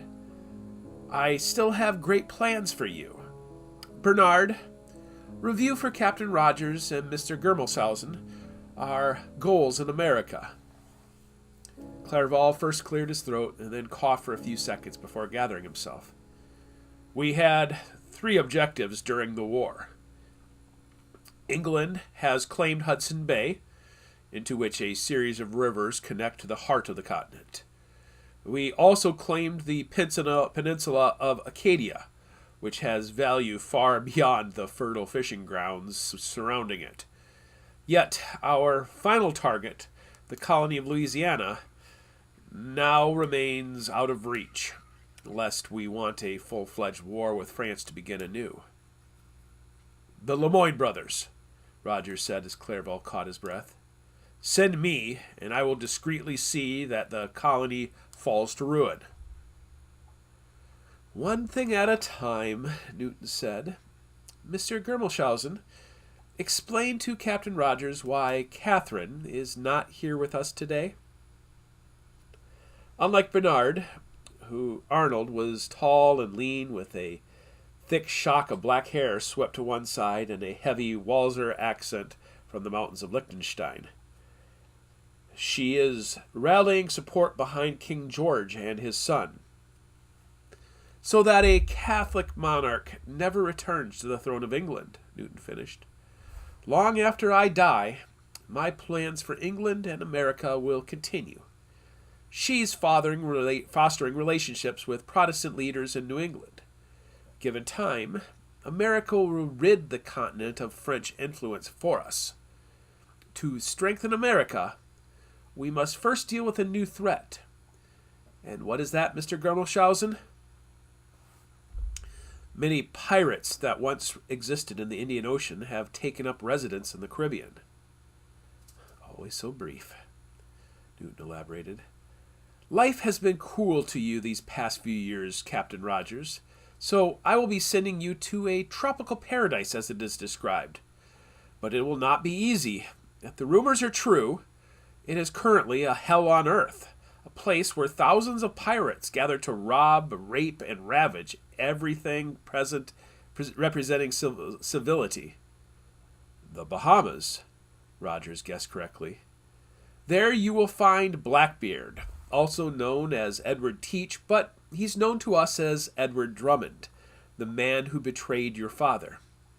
You will need to plan carefully if you are to attack this nest of vermin, for if you come in too forcefully, they will scatter to other holes. Most are greedy men who can be purchased and turned. At the heart are men like Drummond, feigning loyalty to the Catholic pretender James Francis Edward Stuart, when in reality he serves Eos. With the death of Queen Anne, I fear civil war may once again rekindle here in England, and if it does, men like Drummond will use it to strengthen their hold on the colonies. You must not let this happen. Rid the island of these men, and I will see that you are appointed governor. Agreed?" "Governor," Woodes Rogers smiles. "I will begin preparation at once." Chapter 117, Tortuga, 1715. Pierre-Charles Le Sueur felt his own heart breaking as he watched the scene taking place on the Reinforcer. He thought of his own children, now adults somewhere in the Louisiana colony. He'd never been able to give them a proper goodbye. In this regard, he felt jealous of Louis Armand Guerin, who'd get his happy ending. For the past 2 days, Guerin, McCormack, Murray, and Duke met at Tortuga to plan their daring rescue of Chief Gaspar. With 5 ships flying Spanish flags, no one from Hispaniola bothered them. Luis Armand Guerin nodded in affirmation for Zanahari to walk over to the sea hag, Athena McCormack. "She's not as scary as she looks," he added. The men standing around him muffled their response. Zanahari looked back over his shoulder. "Your father has to save an old friend from a very bad man," Guerin paraphrased the situation. "I'll be gone for 2 weeks. Professor Farrow, a good friend of mine, will stay with you." "I'll keep him safe," Farrow said as he stepped closer to McCormack and Guerin's son. "I'll make sure your father comes back," Le Sueur said with a nod. Why is Guerin even risking this? Le Sueur wondered, but he knew the answer. Not only did Gaspar know too much, but Garin felt responsible for getting him involved in the first place. Killing Blackbeard motivated all of them, and thoughts of going up the Mississippi now seemed foolish. We'll all make sure he comes back, Jimmy Duke added. Even though they'd returned from Madagascar with 5 warships, hundreds of other pirate ships gathered in the Bahamas. If we don't do this properly, the Hornets will swarm the nest. For that reason, McCormack would linger behind the others. Some of the Sylph crewmen who sailed with Varro, Galloway, and Jacobs volunteered for the most dangerous part of the mission, offering the prisoner exchange. They'd enter Nassau, find Blackbeard's men, and offer the return of Patrick Dalziel in exchange for Addario, as they called him. That tough old muskrat never broke under torture. The Sword reflected on what Dalziel had told them of Blackbeard's pet. Dalziel deserved a terrible death, but now he stood in chains as he smirked about his impending freedom. His foul deeds 20 years earlier had sent the world into a maelstrom that still raged. Henry Avery had paid for his deeds, but Dalziel still breathed. And I need to atone for my sins. Perhaps saving Gaspar will bring closure. Chapter 118, Nassau, Bahamas, July 30th, 1715. Edward Drummond shook off Charles Vane's suggestion of killing one of the 4 messengers. Who would have thought it would have been nice to have Dalziel back? The previous summer, Dalziel had been sitting with him when news of the white zombies sailing the southern waters of Puerto Rico arrived. Unlike the wild Republic of Pirates, Dalziel had been an Eos man. His loss hurt the cause. By all accounts, the storm that took the Earl Mar also sank the famous ship south of Santo Domingo. Before I sail off to Bimini, Drummond responded to the messengers. Tell me about your commander. Monstru Monte Grande, the sailor said, and then placed a flattened hand at eye level with Blackbeard, and then raised another foot. No pequeño, muy grande. That's Lesueur. Drummond kept his joy internal. How did you get here? I thought I sank all of your ships. We found new allies, one of the 4 said in French. What about that bold female captain? Drummond asked, remembering how the Eurydices had rammed the Pretender during the attack on Tortuga. Is she still alive? The men shook their heads. A lie. She's probably waiting at Bimini already. Vane, go fetch Addario from the brig so we can show these Spaniards that we are honest men. His first mate slowly rose, thus displaying the most disrespect the cautious and cruel man ever dared show the menial task. With the Republic of Pirates growing, the 2 Lemoyne brothers had sailed back to the Gulf. Old Addario came in, wincing his eyes in the full light of Drummond's cabin. Good news! These men have come to your fine port to ransom you in a trade with my friend Patrick Dalziel. I'm going to agree to the terms. I'll approach Bimini with only 1 ship. We'll anchor, send out our prisoners on skiffs, and return on our merry way. Did I get those details right? The messengers nodded. Well then, go back to your captain Monstrum Monte Grande and let him know I'll see him tomorrow at noon. The messengers almost looked surprised to be returning alive. It seems like a trap, Charles Vane said once they left. Drummond only chuckled. Bring Addario back to the brig, and then we'll talk about traps. Drummond looked out of his window to the town of Nassau. What once had been a landing place had now turned into a pirate city. Surrounded by men of all nationalities, he understood how the plans of Alvarez and Morrison were now coming to life off the shores of America. While the puppet masters pitted empire against empire, Drummond gardened by planting seeds up and down the coast of the continent. While many claimed he sowed terror, Drummond knew he sowed something much simpler: democracy. If he could prove himself in the days to come, he might be chosen as one of the elect, and in his elder years, he might select the men to preside over a new democratic nation. Here, in the Bahamas, he'd watched his candidate, Benjamin Hornigold, be democratically elected to the Republic of Pyrates. Of course, the man he defeated was another fellow chosen by Drummond, Henry Jennings. Democracy, not the monarchy, would take root here in Nazca and spread to the continent. The Madagascar experiment is working. A few minutes later, Charles Vane returned without a Dario. The trap? They're already dead men and they don't even know it. I want a dozen ships to sail south around Andros Island, and then a dozen ships to sail north around Abaco. If those fools think the isolation of Bimini Island is their ally, they're gravely mistaken. An hour after I set sail, I want you to lead a dozen ships right at Bimini. There will be nowhere for them to run. This pleased Vane. He wants to be a king. If I fail, he might usurp the throne. Chapter 119, Bimini Island, July 30th, 1715. At only 9 square miles, the tiny island of Bimini barely rises above 20 feet above sea level. Although the westernmost island of the Bahamas, it rests closer to Florida than the most populous island of New Providence.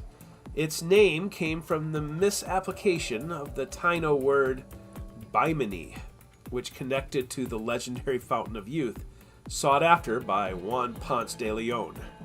While the skinny island did not hold the source of immortality, it resides within the mysterious Bermuda Triangle, and just off the northwest coast. A strange road with the appearance of paving stones can be seen under 18 feet of water, leading into the depths of the Atlantic. For Edward Drummond, the weather, not the island, proved to be the strangest thing about Bimini. Black clouds gathered above the island, yet the wind remained strangely calm. "Do you see what I see?" Drummond asked of his quartermaster. "The big fellow on the shore? I see him." So did Drummond. A massive figure, likely Lesueur, already waited at the island along with a man whom he assumed to be Dalziel. Drummond pointed to the little cay 10 miles south. "I think I see a few ships hiding behind it." "Not much of a trap." What do we do?" the quartermaster asked. "We take our time. Vane and the others will be appearing in an hour. Drop anchor and get a Dario ready for the exchange." "We're giving him up?" "He's served his purpose in getting me the giant. These men can only run, but they can't hide. These men can run, but they can't hide.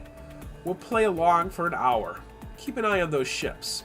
Until Vane arrives, we're vulnerable." "Yes, Captain." Drummond watched as the skiff was lowered, followed by a Dario and 2 men to row it. Once the skiff hit the water, the big brute on the shore pushed away as well and began paddling towards the Pretender. Through his looking glass, Drummond visually confirmed that Dalziel was in the rear. Why would he be so foolish as to bring Dalziel himself? Drummond wondered. Walked over to his Marine sergeant. "Once we get Dalziel on board, shoot that man." Then he thought of all the secrets held by Lesueur. "No, shoot the boat. I want the man more than I want Dalziel." "Yes, sir." "Am I missing something? He's giving me both things I wanted." When the skiff reached the Pretender, Drummond felt the hair stand on end when Lesueur called out, "Permission to come aboard." His men turned to him. "Granted." So the big monster climbed up the Jacob's ladder. "He's older than I expected." "Who are you?" "I am Wishwe, sent to rip the dark spirit of No Soul from his cave." Drummond grinned. "Poetic. You plan to do that with a bottle of rum?" Lesueur nodded. "The victor gets to drink it." "Victor?" Drummond mocked loudly. Do you think I'm going to fight you in a fair duel? Patrick Dalziel, bruised and battered, but quite alive, came up over the side also, and upon seeing Drummond, rushed to his side. Lesueur nervously glanced at the skiff carrying Gaspar, who climbed up into the solitary ship. "Are you a coward?" Lesueur asked. Drummond laughed louder, but Dalziel took hold of his arm. Dalziel showed his tongue had been removed. "Now, this upsets me," Drummond said. "Bring our new prisoner to the brig. Raise the red."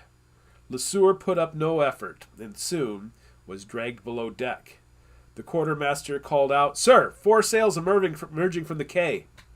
Patrick Dalziel took hold of him, shaking him so vigorously that Drummond pushed him away and drew a cutlass. "Get a hold of yourself!"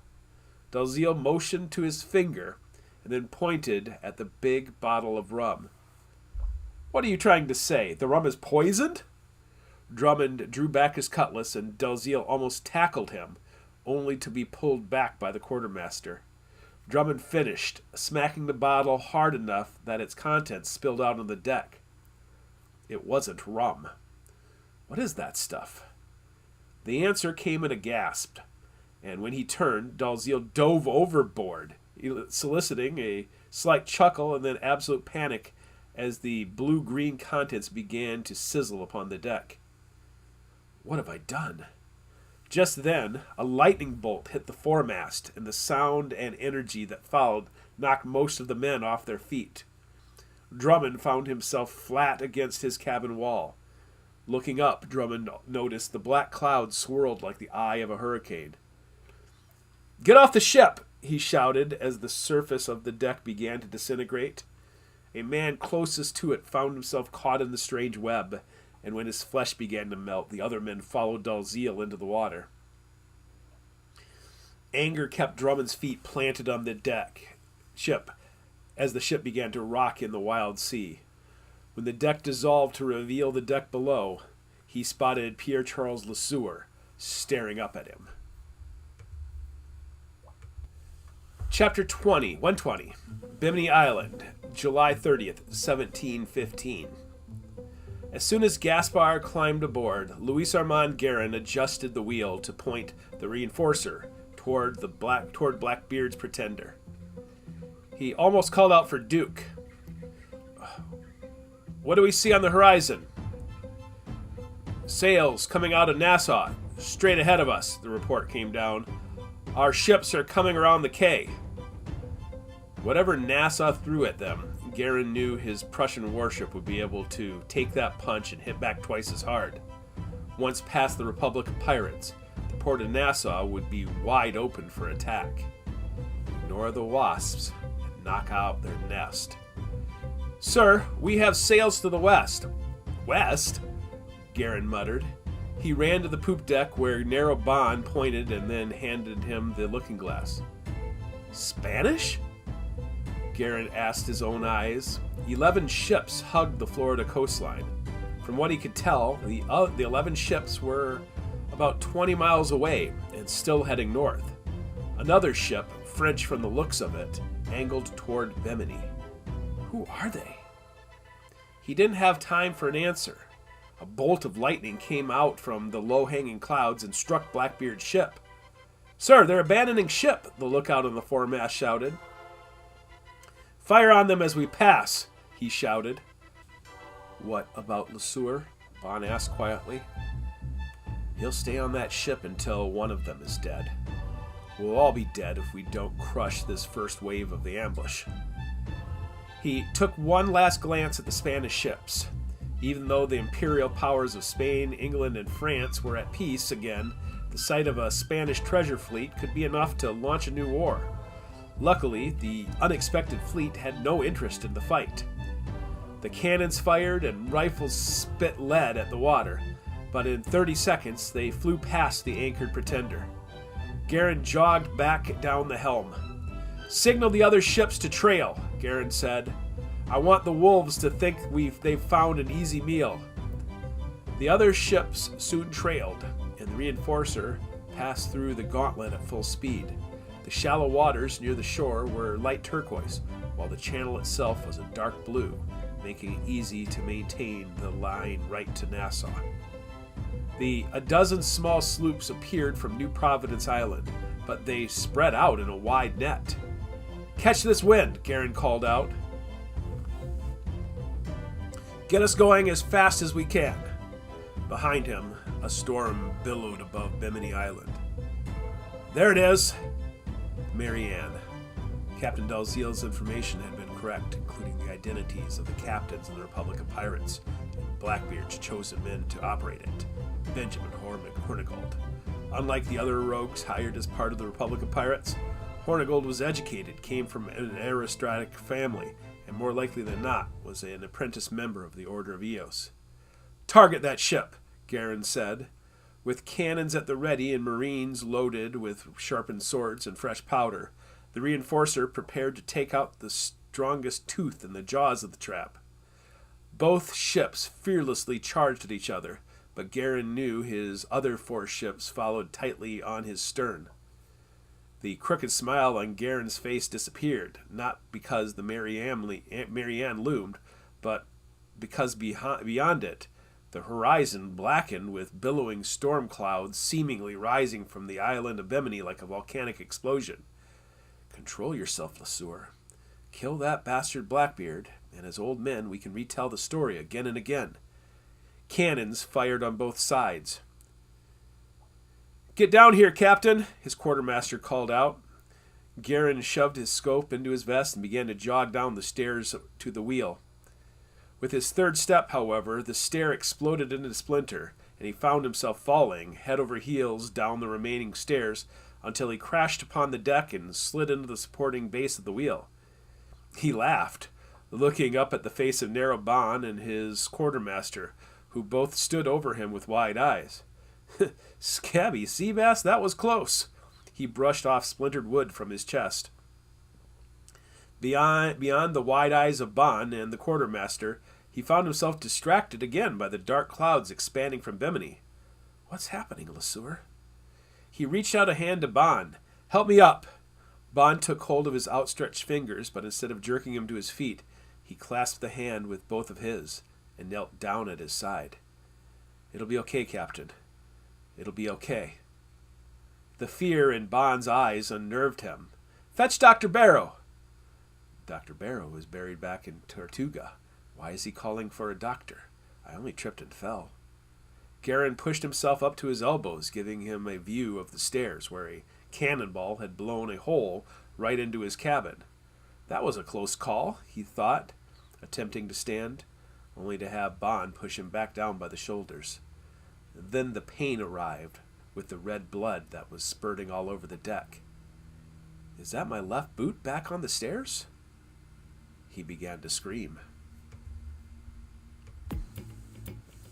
Chapter 121, Bimini Island, 1715. "I wish I had my axe," Pierre Charles Lesueur thought as he climbed out from the belly of the ship.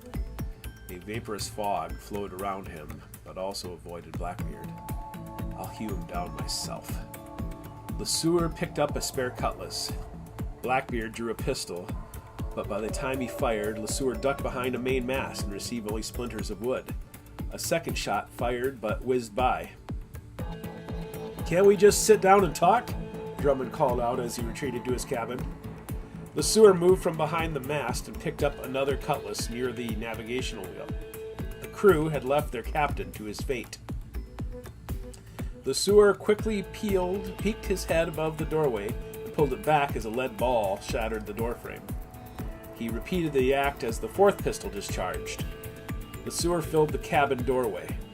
Blackbeard had gone for a powder horn, but dropped it when he saw Lesueur appear. "I'd love to hear the story of how you rose from your grave in Cuba only to ambush me in Madagascar. Although the greater mystery is how you could abandon that beautiful wife of yours." Lesueur shook his head. "I want to kill you in a fair fight, so what will it be? Pistol, knife, cutlass, or hand-to-hand?" "No storytelling?" Blackbeard cracked a smile. "Then I choose pistol." Blackbeard's hand swept to his desk, bringing up a pistol. Lesueur swept his right cutlass in the air to deflect the shot, but the bullet struck him in the left shoulder, and the second cutlass fell out of his numb fingers into the ground.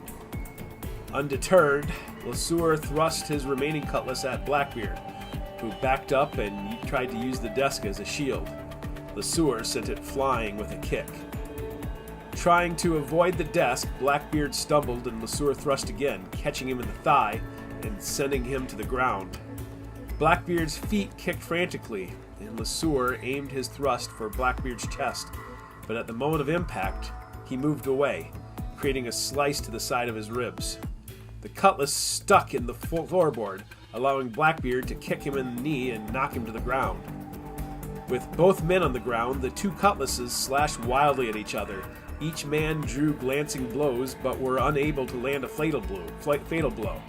Lesueur drew his dagger.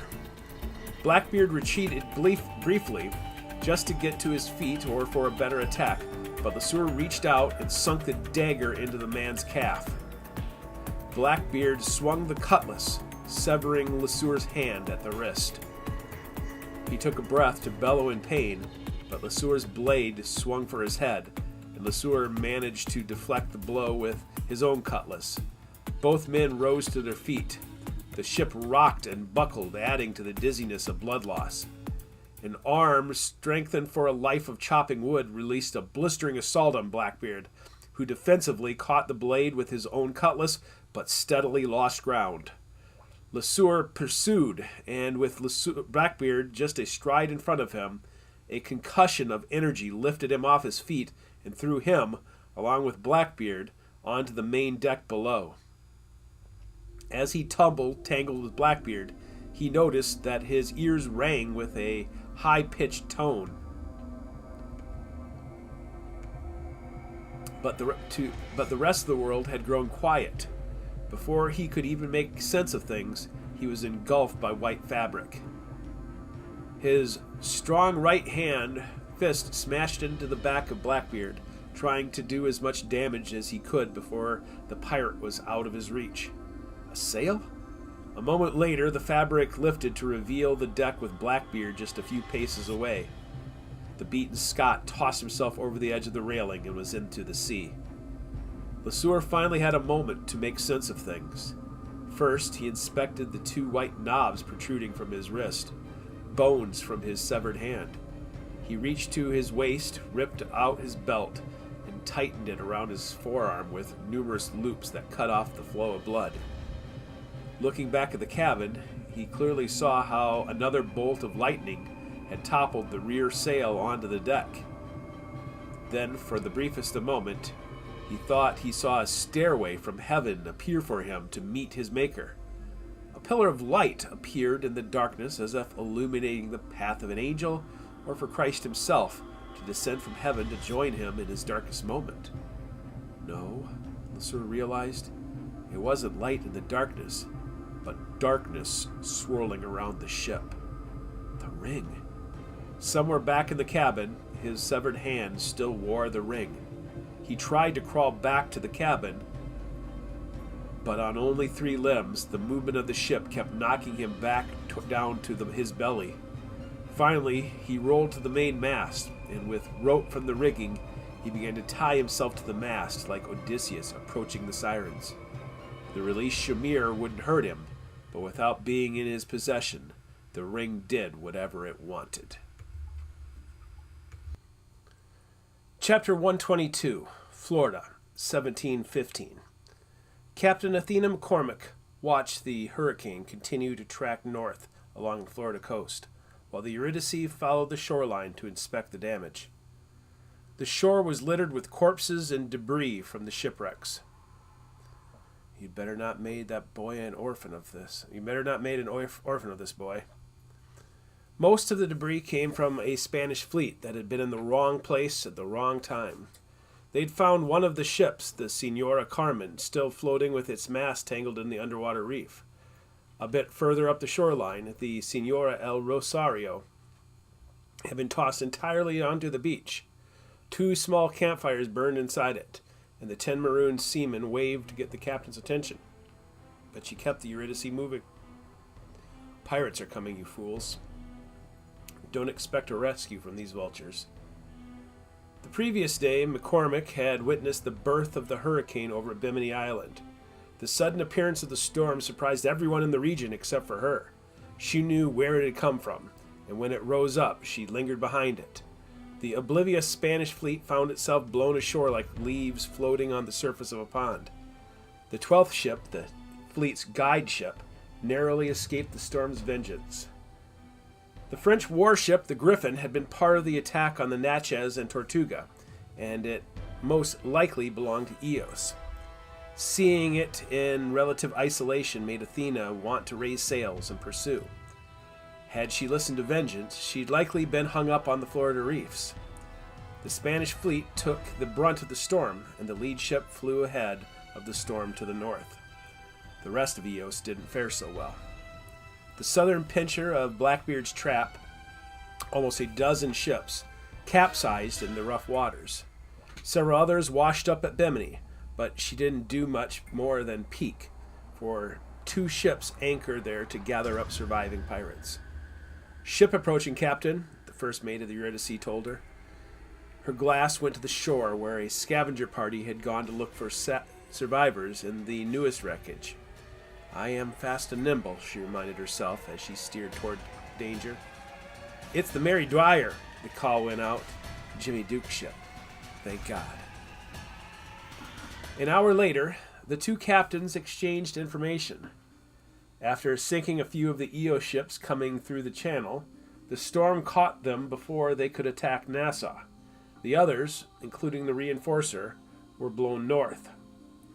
So McCormick and Duke headed north together. They found several more shipwrecks, including more Spanish and Eos ships, but not who they needed. Young Zanahari and Professor Farrow clung to her side each time they found a wreck. "Sail!" her lookout shouted. "And a wreck!" Jimmy Duke's Mary Dyer began blasting, and when the ship turned, she also recognized the ship as the Beersheba. "Who is that?" Professor Farrow asked as the ship veered sharply toward the east and the Bahamas. "Captain Henry Jennings, an ally of Blackbeard," she said, and turned her scope to the shore. A chill came over her as she saw the wreckage of the Pretender. "Prepare a landing party," she called out. "Can I come with?" Professor Farrow asked. "He fears for LeSueur just like I do." "Is it my father?" Zannery asked. "I don't think so," she said. "I'll go find out." The Pretender lay on its side, with the hull facing the Atlantic and the shattered deck and mast facing the beach. As soon as Athena and her 7 men came around the corner, they found a corpse tangled in rope around the center mast. Professor Farrow leapt into the wreckage and stumbled until he reached the mast. Once he touched the corpse, it came to life. LeSueur lives. Pale and battered, LeSueur clung to life. As they carried him out of the wreckage, he had a delirious smile upon his face. "Ah, I will vent my wrath on my foes and avenge myself on my enemies." "We've been avenged, my friend," Farrow added. "You've made quite a mess." A cannon fired. Athena's heart leapt, knowing they were vulnerable. When she looked up, she saw the reinforcer returning from the north and another ship trailing behind. LeSueur took up the space of 2 men in the skiff. "Get him to the ship's doctor," Farrow insisted. "Just leave me here for now. I will wait for Bond to pick me up." "I'll make sure the reinforcer doesn't leave without you," she promised.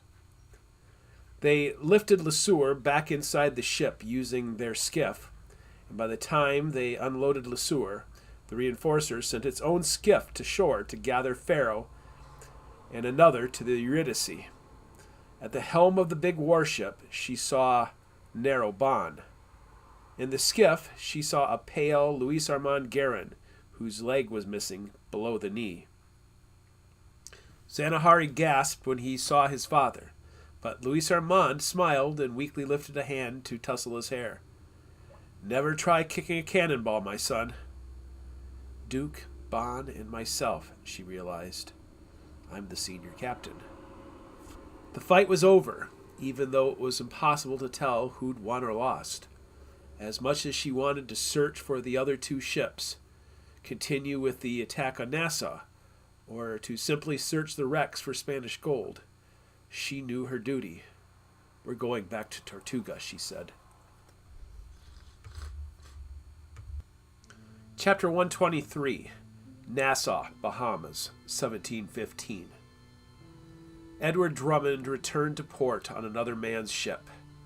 With a blanket thrown over his shoulder and his wounds bandaged, he stood grieving the loss of his pretender and his lot in life at the railing of the Mary Ann. All of his fury and all of his bluster meant nothing without his warship. I am a toothless lion. He shivered under the blanket. Loss of blood had left him cold, and infection in his wounds had given him a fever.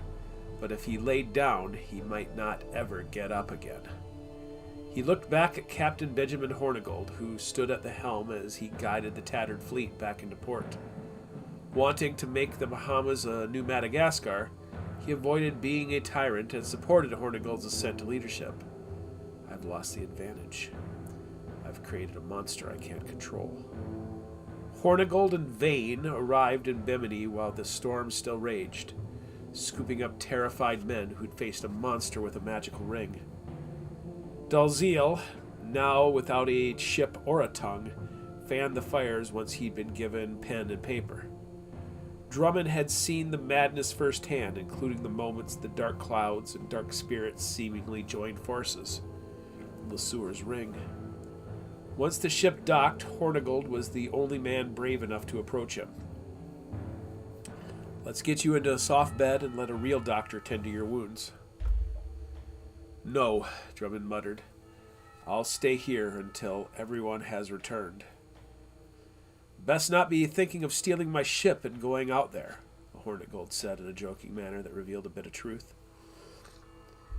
I'm your servant to command, but even you need rest, he said. If I collapse, you can bring me to your doctor. For now, I'll greet the fleet as it returns. One by one, the tattered Republic of Pirates limped back into port, allowing Drummond to learn the truth. The mysterious warship had scooped up Gaspar and attacked the pirates in the Channel. Jennings had seen at least 3 of them along with the Eurydice off the coast of Florida. He'd also found the wreckage of the Pretender. Cheer up, Jennings added. With one hand the Lord takes away, and the other hand he returns what was lost. The storm sank a Spanish treasure fleet. Tomorrow I'll return with some lads to scoop it up. We'll rebuild, Edward. Don't worry. Spanish gold? Yes, that will do. There is a ring, he began, realizing he suddenly sounded like a crazed fool. Don't let anyone search the Pretender without me being present. Is that clear? Even without a weapon, Drummond could still intimidate the average man. Jennings agreed and crawled back to a tavern. Hour by hour, the news grew worse. He'd unleashed dozens of ships, and only a handful came back. A ship from Bermuda brought back the worst news. Yes, Joseph Lemoyne and the Griffin survived the storm, but after reaching Bermuda to refit along with the survivors from the Republic of Pirates, he left for France. He abandoned me. Who else remains? Jean-Baptiste? Antoine? The Louisiana colony finally was flourishing and had no leadership, while New France colony had old aristocrats blinded by the fortunes of fur trade. The reason Joseph Lemoyne continued home soon became clear. British ships carried news to Bermuda. The famed circumnavigator Woodes Rogers now had the financial and military support of English Parliament to root out the, quote, nest of infamous rascals inhabiting the Bahamas and establish order. Sent by Newton. The new war had already begun, so despite being on death's door, Drummond stood at the prow of the ship and waited, hoping to find Solomon's ring hidden amongst the Spanish treasure. But can I rebuild everything I lost before Rogers arrives?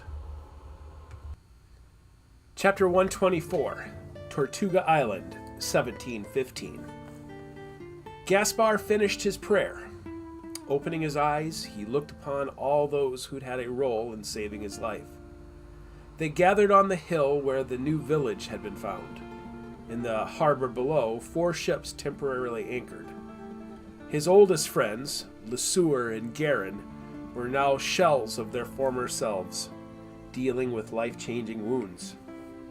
The cruel hag Athena McCormack, who once found joy in torturing captives, now offered maternal care to young Zanahari while his father healed. Her newfound compassion extended to the Huguenot refugees still on the island and those she'd rescued following the destruction of the Sylph fleet. The crew of the White Zombie had blossomed into more than just men. They grew into respectful men. Jimmy Duke and Drake Murray pledged to stay and support the colony, both to guard it and to bring supplies from foreign ports. Duke could captain the Mary Dyer and provide a smuggling lifeline to the American colonies.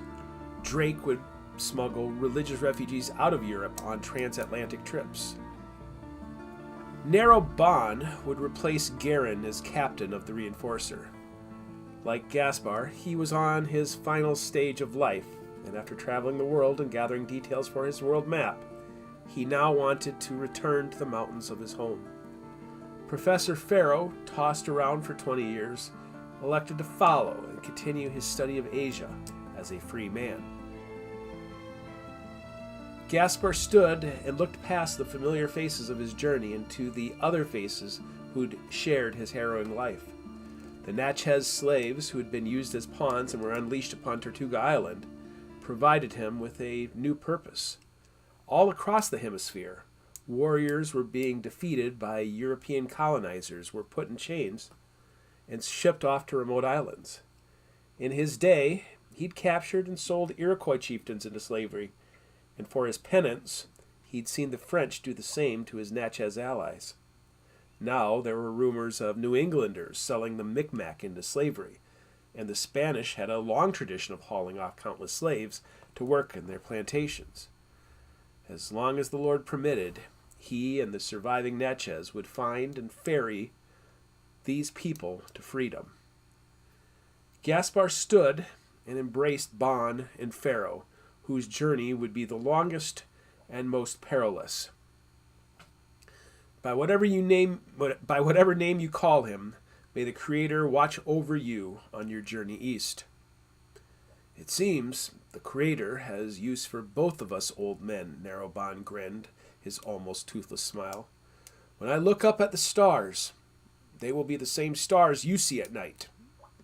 In that way, we are still together. Gaspar turned to Farrow. With your earnest prayers, Professor Farrow said, I'm sure he will light our path. Farrow turned to Lesueur. While my search of the wreckage was fruitless, the ring didn't vanish. Remember the pledge. Don't let evil men discover the ring. Lesueur lifted his stump. This time, I'm sure the relic is at the bottom of the ocean, or in a shark's belly. Farrow and Bond departed. Gaspar turned to the others mentioned in his prayers, Guerin and Lesueur. May the Lord preserve you for your final journeys. Plans to travel up the Mississippi to the land of the Blue Woman had obviously crumbled, and it would be up to the Jesuits, the Periphery, the Order of Eos, and the Priory of Ormus to find new pieces for the chessboard. I wish I could linger and see what becomes of the colony, Guerin said to both Gaspar and also to Captain McCormack.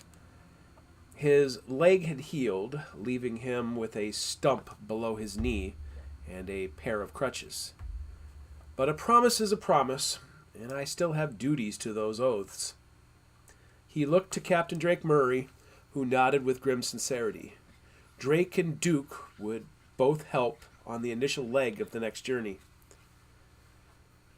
The Great Lakes people hold a tradition, Gaspar began. When a warrior gets home, he stops being a warrior and buries his hatchet.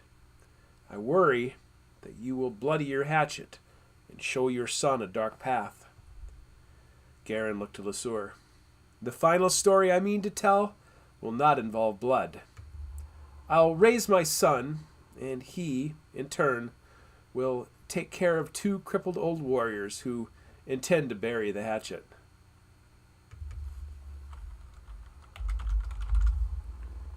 Raise him well, Gaspar said of Zanahari. The future will need good men. With that, the men went their separate ways. Captain Narrowbon and Professor Farrow departed for the Indian Ocean. Zanahari left with his father, Pierre Charles LeSueur, Jimmy Duke, and Drake Murray, to collect an unpaid debt. Do not let revenge stain your hearts, Gaspar thought silently as the 3 ships departed. Chapter 125, Catalina Island, 1716. Luis Armand Garin looked down into the clear waters and caught on the reef the ruins of the White Zombie, the Adventure Prize, the Queda Merchant, gathered barnacles. His former prison and then home for the better part of 2 decades was no more. After being dropped off in deep waters, they approached the small island with Pierre Charles LeSueur in the bow.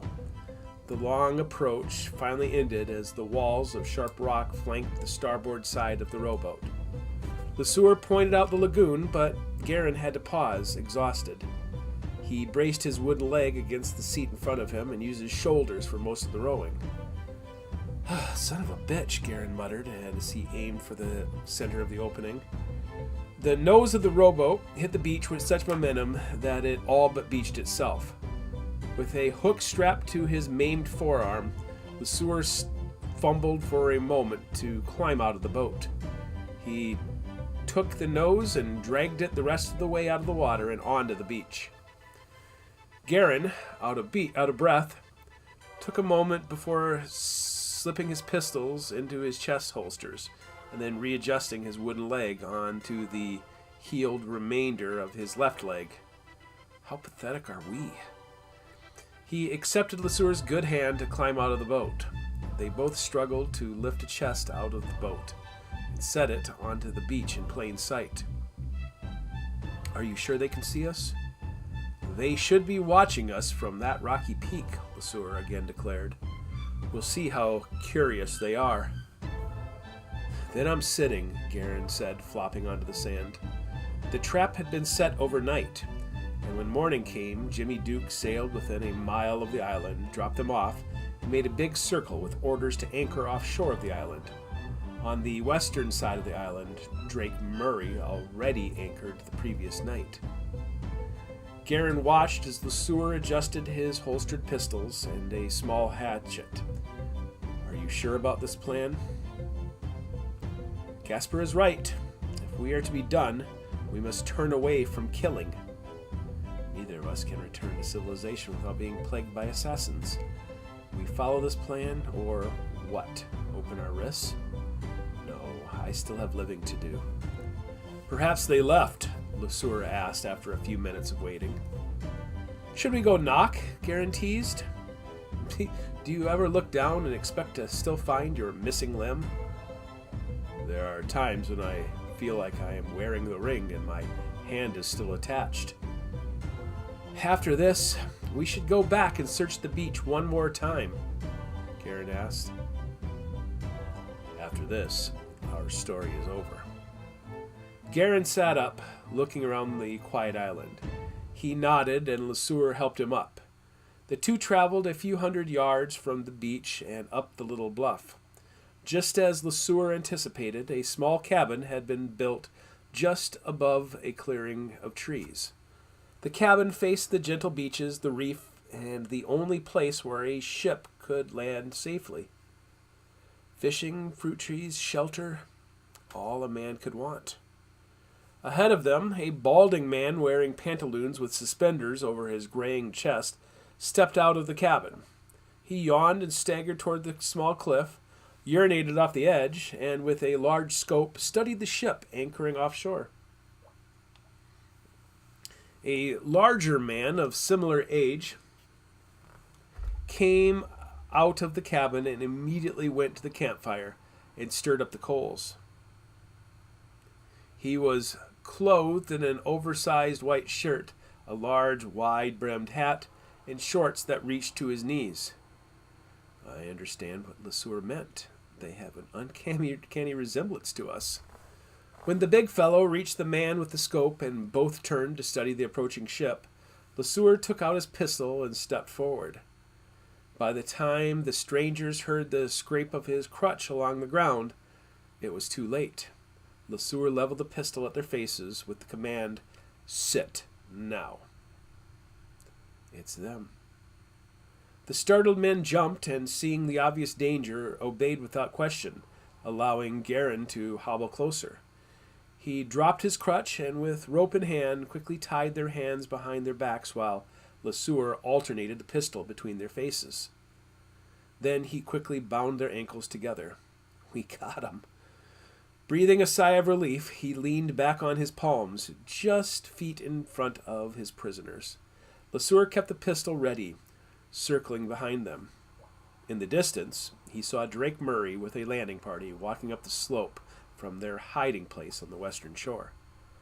"It's been a while," Garin said. "You might recognize my friend from his recent marooning, and because you spared my life, we are going to do everything we can to spare yours. My friends are coming ashore right now, and the captain of that ship has unfinished business, Captain Culliford. Do you remember me?" "We have money," John Swan the brute offered while Culliford tried to figure out the situation. To help, Garin flipped up his eye patch and laughed. "We have more wealth that we could spend in a lifetime, just like you. We're here for justice." The former pirates were perpetual liars. "We've walked away from that life," Swan insisted. "For 20 years we've been fishermen. We saved your friend. We're not pirates anymore." "Do you remember me?" Garin asked. "I remember you." Realization fluttered in their eyes. "I didn't kill you, did I?" Captain Culliford finally said. "Taking your eye showed our resolve. We had orders." "I'm glad your cruelty is remembered," Garin said with a shrug. "The other men joining us are survivors from Captain Kidd's crew.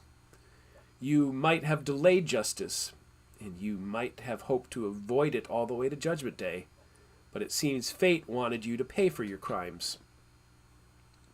For the next hour, Garin made casual small talk with his bound captives, who made more attempts to bribe and plead their case. Captain Jimmy Duke finally appeared, walking up the hill with a vanguard of 10 men, all armed with cutlasses for good effect. "He's shrunk," Duke scoffed once he stood in front of Culliford. He's been living a soft life for a few years," Garin said, wiggling his peg leg. "But life shrinks us all, doesn't it?" Drake and Duke didn't even smirk at the joke. Hatred filled their eyes. "Charlie, could you lend us a hand?" The vanguard chuckled even when LeSueur didn't. He almost lifted Garin off his feet, and his friends found balance upon his good leg. "Captain Murray, have your men bring Swan to your ship. I have no business with him. You'll want to stay for this next part." Still bargaining, John Swan was pulled to his feet, and with a cutlass at his back, he was led down the path toward the Son of the Sea. Garin stared down at Culliford. "There's a bounty on both of your heads, and if we bring you back alive to London, they'll make a spectacle of hanging you on Executioner's Dock. It's the same place where they hung Captain Kidd. Ironic, isn't it?" "I had nothing to do with his arrest," Culliford insisted. You betrayed your own captain." Garin sighed. "Keep telling yourself that, and perhaps one day it will be true. Kidd was devoured by his master. You're not here because of Captain Kidd. One good deed, like saving a maroon sailor, does not wipe out the rest of your sins. And you and I are going to set matters straight. Now, where does the old adage come from, Charlie?" "What adage?" An eye for an eye, Garin said. Lesueur slipped out a small dagger and handed it to Garin, all while Culliford began to whimper. I think Christ said it. Garin laughed heartily. He might have quoted the adage, but he preached mercy, didn't he? Yes, please, mercy, Culliford said. Hammurabi, Garin snapped. Christ was quoting the old Babylonian code for justice. Lesueur put his hook under Culliford's chin and his big palm over the man's forehead. I try not to flinch. You can live without an eye, but you won't last a minute with a cut throat. An hour later, Lesueur, Garin, and Jimmy Duke watched as the one-eyed Culliford joined Swan, bound for a distant port across the Atlantic on Drake Murray's ship. You took his eye, Jimmy Duke said, but these men deserve death. Did I kill Captain Kidd myself? No. I left him to our enemies. Culliford and Swan live for now, but trust me, they'll soon be devoured by our enemies. Will Captain Duke actually bring them all the way to London? Oh no, that was a bit of fiction, but Drake is a man of his word, and he understands that justice comes in all forms. Culliford and Swan will escape obvious justice to serve another kind of justice. What kind of justice? Lesueur asked. In the 4 months it'll take them to sail to England, Captain Murray will visit the brig on a regular basis until it would seem he's an ally. Honestly, do you think the Son of the Sea would be safe making port anywhere near London? No, which is why I was surprised you didn't kill them here, Jimmy added. Captain Murray has orders to disobey orders, and instead of sailing to London, he will go to Amsterdam, a friendly port with plenty of enemy eyes. At some point in time, Robert Culliford and John Swan will be released, free to do what they want with their lives. How is that justice? Robert Culliford is from England, and as a wanted pirate, he certainly can't return home, nor does he have any means or inclination to return to the Caribbean. Yet John Swan was born Johann Schwan, and by all accounts, he has family in Hanover. Where else would they turn? So you are showing mercy. The blood from his eye might have stained my hands, but I'll let fate take care of the rest. A flamboyant one-eyed man and a hulking ogre stepped off the Son of the Sea, a ship affiliated with the Flying Sylphs of Tortuga. Louis Armand de Lam d'Arcy, Baron of Lahatan, needs to die. This plan will make sure it happens. Chapter 126, Cranberry Park, England, 1718. Lady Columbia stood at the doorway of her uncle's chamber and listened for several minutes. She heard him groan as he got out of bed and wince as his gout caused terrible pain with each step. A great sigh meant he'd taken his place at the red couch, which now faced the large window and open yard of their new home in the country. Marrying John Conduit provided financial stability for her, her uncle Isaac, and his legacy, something her husband fully understood before agreeing to the arrangement. Even while they transitioned both the man and his works for his pending demise, the 76-year-old retired scientist and politician was not finished as a puppet master. With a box under her arm, Lady Columbia turned the knob and walked into the main level library. Good morning. How did you sleep? He glanced over at the box she set down on the table in front of the couch before climbing up on the corner of the couch. A bit restless. How do I know for certain that our assassin killed the right man? Michael Sakar is thorough, she insisted. After he discovered the publication trail in the Netherlands, that connects the Lahatan manuscript with the anonymous works of Adrian van Brock. He kept digging. He discovered that the corpse buried in Cuba is not the body of Pierre Charles Lesueur. When was the last time anyone has seen the man? Newton asked. Who, Lesueur or Lahatan? Newton ignored her counter-question, so she answered, I suppose the last time anyone made a credible sighting of Lahontan was in the bed of the governor's daughter. 25 years ago. After all that time evading bounty hunters, he just settles in Hanover, Germany for his retirement? It doesn't make any sense. Lahontan is dead, Uncle. Do you want to meet with Sakar to get the details? Of course not, nor do I want you questioning his claims, else I find myself poisoned one morning. Lady Columbia reached over and read the letter about the passing of Baron Lahontan. At the age of 50, the American frontiersman, writer, scoundrel, and fugitive settled in Germany following the end of the War of Spanish Succession with his first mate Johann Schwann, although the estate was purchased under the name Robert Anruff. Pseudonyms, Newton added. Am I supposed to believe Lesueur and Lahontan settled together in Hanover? Robert Anruff purchased the estate with Spanish gold, it adds, where the two bachelors lived out their final days together. She looked up from the death notice. Until our man, Michael Sakar, knocked upon their door. Anruff had one eye and wore flamboyant wigs.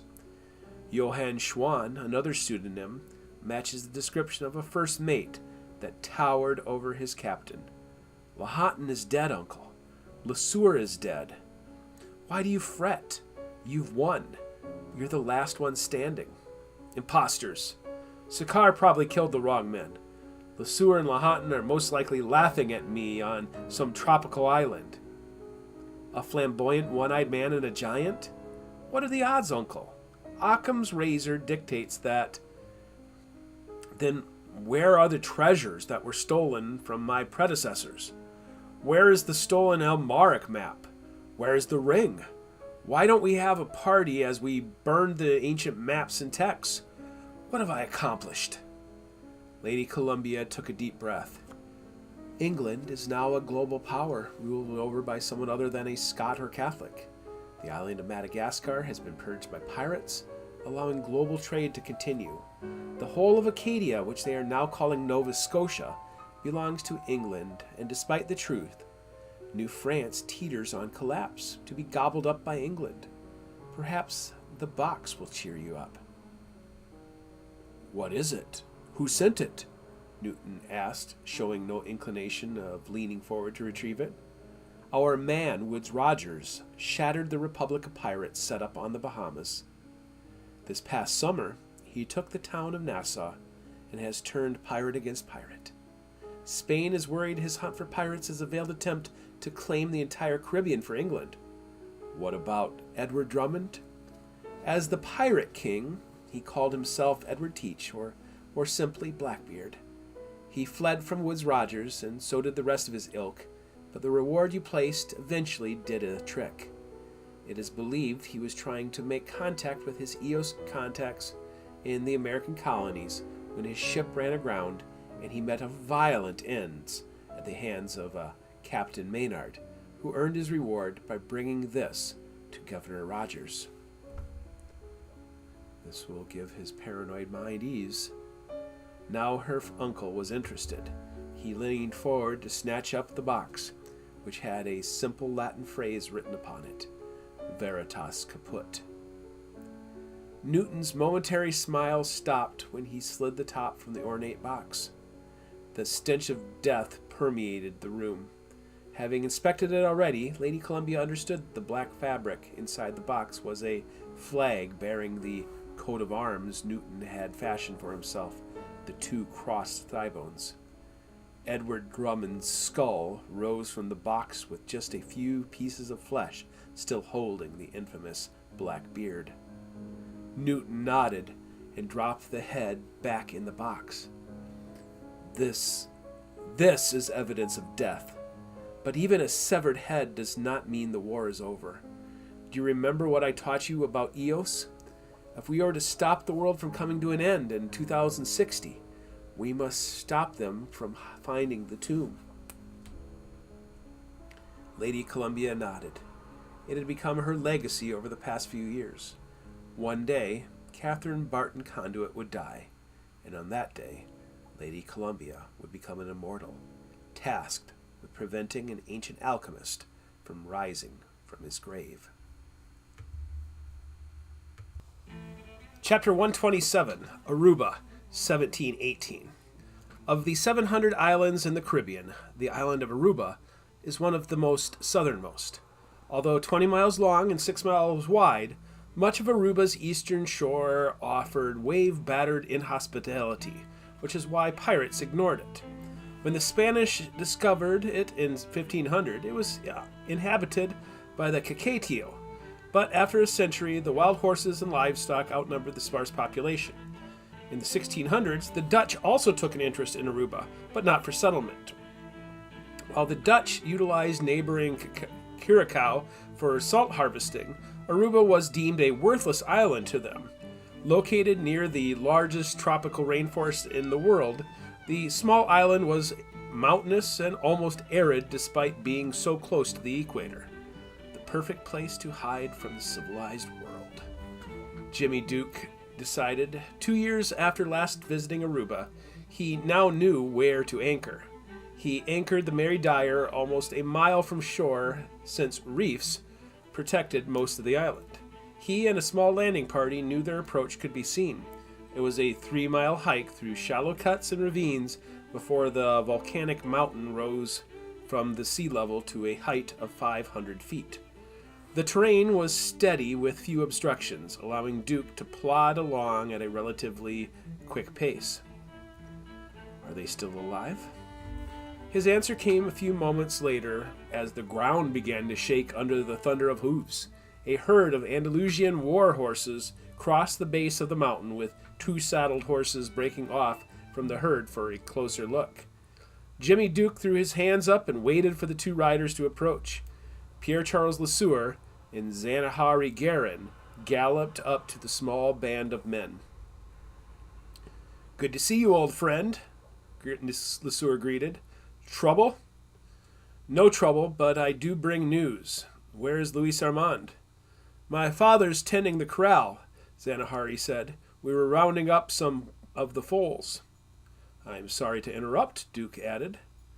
Lesueur and the boy escorted Duke and the others to the simple cabin built along the shade of the mountain.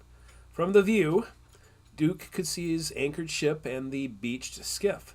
Any approaching ship would be seen hours before it could effectively reach shore, allowing the 2 outlaws half a day to effectively hide, which is totally unnecessary now. A shirtless Luis Armand Guerin leaned against the gate of the corral where several other horses already waited. He was tan and fit, yet still used a crutch to compensate for his wooden leg. "I've come with some bad news," Duke began. "Baron Lahoughton died at the age of 48 in Hanover, Germany." "What was I doing in Hanover?" Luis Armand asked. "Hiding from your powerful enemies, apparently. France, England, India, Spain. When these powerful nations want you dead, there aren't many other options to hide. After you were last seen making port in Amsterdam, it didn't take long for your enemies to find you." "So who killed me?" "Unsure, but Hanover has alliances with the current British government, so it is likely that an assassin from the Priory of Ormus did it." "It upsets me that Newton will go to his grave thinking he has beaten me," Guerin admitted. "It upsets me that Newton isn't in his grave," Lesueur added. "Then I might have news to cheer you up," Duke offered. "The Republic of Pirates has been crushed by Governor Woodes Rogers, which allows our efforts to support our refugee colonies. Captains Murray and McCormack haven't fired a cannon in months, nor have I. Patrick Dalziel was hanged, and the scoundrel known as Blackbeard was beheaded. So Newton goes to his grave believing he's defeated Eos, as well as the infamous Baron Lahoughton."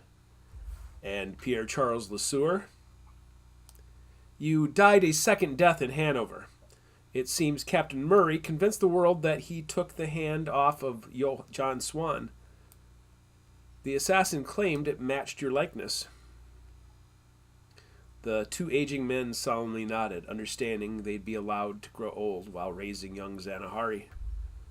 "I have something for you," Luis Armand said, and brought him to the small house, he went into a room and opened up a small box. After such a wild life, this simple life almost felt too quiet. So for the past several months, I've been busy on my final work. Duke opened the lid. Inside, hundreds of pages with handwritten text filled the pages. A general history of the robberies and murders of the most notorious pirates by Charles Johnson. A book? I would greatly appreciate it if in your travels you could pass it along to Captain Murray. When he makes his seasonal trip to Europe, place it in the hands of my old friends. I'm sure they will see the humor in publishing such a work. What kind of work? I changed some names, left others, and invented much more. Aruba is so dreadfully boring at times. Like my other works, I hope to leave the world with more questions than answers. This will certainly muddy the waters. They have my permission to make adjustments as needed. Lesueur scoffed and took off the hook to massage his stump. Charles Johnson. It was a pseudonym to be a fitting tribute. I thought the pseudonym would be a fitting tribute. In the distance, the herd of wild horses settled in an open valley. Can I go? Zanahari asked. Go, ride like the wind, Luis Armand said to his son, and the young man spurred his horse and vanished. He'll soon outgrow this island. And knowing the world believes you are both dead, will you stay? Our days of adventure are over, Lesueur admitted. We'll tend to our little island. We've only delayed an inevitable future, Garen added. One day, the ring will wash ashore. One day, the Philosopher's Stone will be discovered again. One day, the real white zombie will rise from his tomb. On that day, I can only pray there are others like you who are willing to make the needed sacrifice. Jimmy Duke winked. I'll keep an eye out for trouble.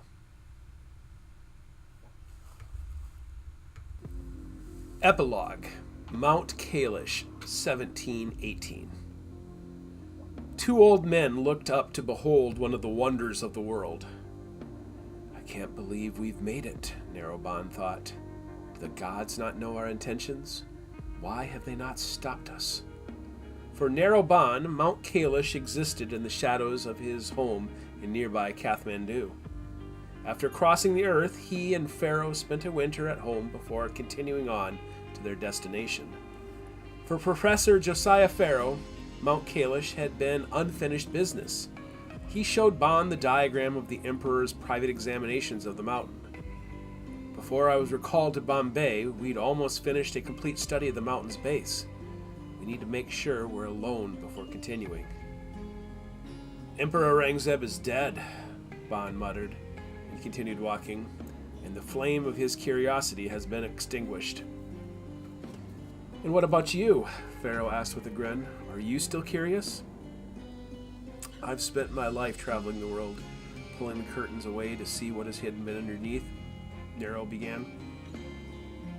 Eos believed they could wake a sleeping god. Is that what we are about to find? Lesueur and Garen believed an ancient enemy was buried out on the frontier. If they'd been allowed, they would have traveled up the Mississippi River to take a closer look. I think we are as far away from this evil being as we can be, Pharaoh said. So, what will we find ahead? Confirmation, Pharaoh said and smirked. Bond shook his head in frustration.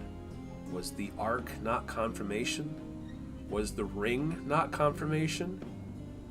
When I was taken from my comfortable home, Thomas too knew I'd uncovered an ancient language, perhaps the first language, far before the Tower of Babel or the Phoenician alphabet. The Ark and the ring came from our known world in the time of King Solomon. I hope to find proof of the ancient kingdom. It's what Emperor Aurangzeb longed to discover also. We've come too far to turn back now. Narrowbond shivered under his fur jacket. It wasn't the cold that caused him to shiver. He'd spent the past month growing used to the cold of the Himalayas, and walking caused heat to build up quickly in the space between his body and the thick leather hide of his jacket. Narrowbond shivered because he could see the tomb. I'm not ready to die. Pharaoh shrugged and kept walking. I need to know, regardless of the consequences. We could have gone to Madagascar and sifted through the historical garbage collected over the past 4,000 years, or we can peek inside back to the very beginning. Bon knew what needed to be done, so he moved his feet steadily forward, keeping an eye out for pilgrims. Here, at the navel of the universe, pilgrims like himself came wandering from all directions to worship all sorts of gods. The last few steps of his journey seemed to take the longest, as he crossed the arid isthmus between the two drying lakes, a crease in the world. Behind him, the subcontinent of India. Ahead of him, the continent of Asia. To his left and to his right, a smooth valley extended in all directions where the earth slowly buckled. He expected to see armed riders come charging in, but here at the top of the world, no one cared about two old men who had begun their final journey by scouring a wreckage upon the sands of a Florida beach. "Then, my friend," Bon said, "let's finish the adventure." Bon and Pharaoh walked around the western slopes of Mount Kalish with relative familiarity. The god of irony had patted them on the head and handed them a key. Pharaoh stopped at a natural doorway. The fissure in the earth was closed to mortal man, locking its secrets away. Narrow Bon reached inside of his parka, then inside of his shirt, until his finger felt the leather pouch. Untying the cord, the stench of death wafted up his nostrils. A large skeletal hand, with dried flesh still clinging to bone. "Let me see, my friend. You owe us this," Pharaoh addressed Pierre Charles Lesueur, far away on the other side of the earth. Neither of them dared to put on the ring, but one of them could speak to it. Josiah Pharaoh uttered the same words he taught to Lesueur. The ring upon the dried finger began to glow unnaturally, and Bon began to feel the hair on his neck stand on end. Not because of fear or premonition, but because the elements around him began to obey. Is Lesueur dreaming of this mountain? Does the ring still obey its former master? The fissure opened, and with each step, the passage continued. I am walking into the heart of the mountain. The passage was neither man-made nor natural, and a blanket of darkness pushed away solid stone as he stepped forward. Pharaoh paused to light a lantern, allowing them to continue. Like a wet blanket protecting one walking through fire, the song and the ring allowed them to pass through the rocky barrier. Behind them, the passage closed, cutting off any thought of dying in some local village. This is where I die. Their exodus into the mountain continued for a few more moments until the walls suddenly opened up. A chamber, Bon realized, looking up at the distant ceiling. Light from the ring and lantern showed him the far wall also, hundreds of feet away. It's all true. Ahead of him, he saw a collection of ebony steles, rectangular blocks of stone, blacker than any night he'd ever experienced. If Pharaoh's tales were true, the stones contained the designs of the universe, from the tiny fly to the cosmos itself. The navel of the universe indeed. Thank you, my friend, Pharaoh said to him. Now, let's go learn the mysteries of the universe. Pharaoh walked ahead, carrying the lantern with him as he approached the closest of the black steles. Bon felt something move. At first, he worried the hand itself had come back to life. Instead, the bony appendage broke off the hand at the knuckle, and Pierre Charles Lesueur's finger fell to the ground. It bounced once, and then the ring came free, clanking and rolling. What happened? Pharaoh asked, but then the spirits guarding the place, freed from the control of the ring, darkened the light. The end.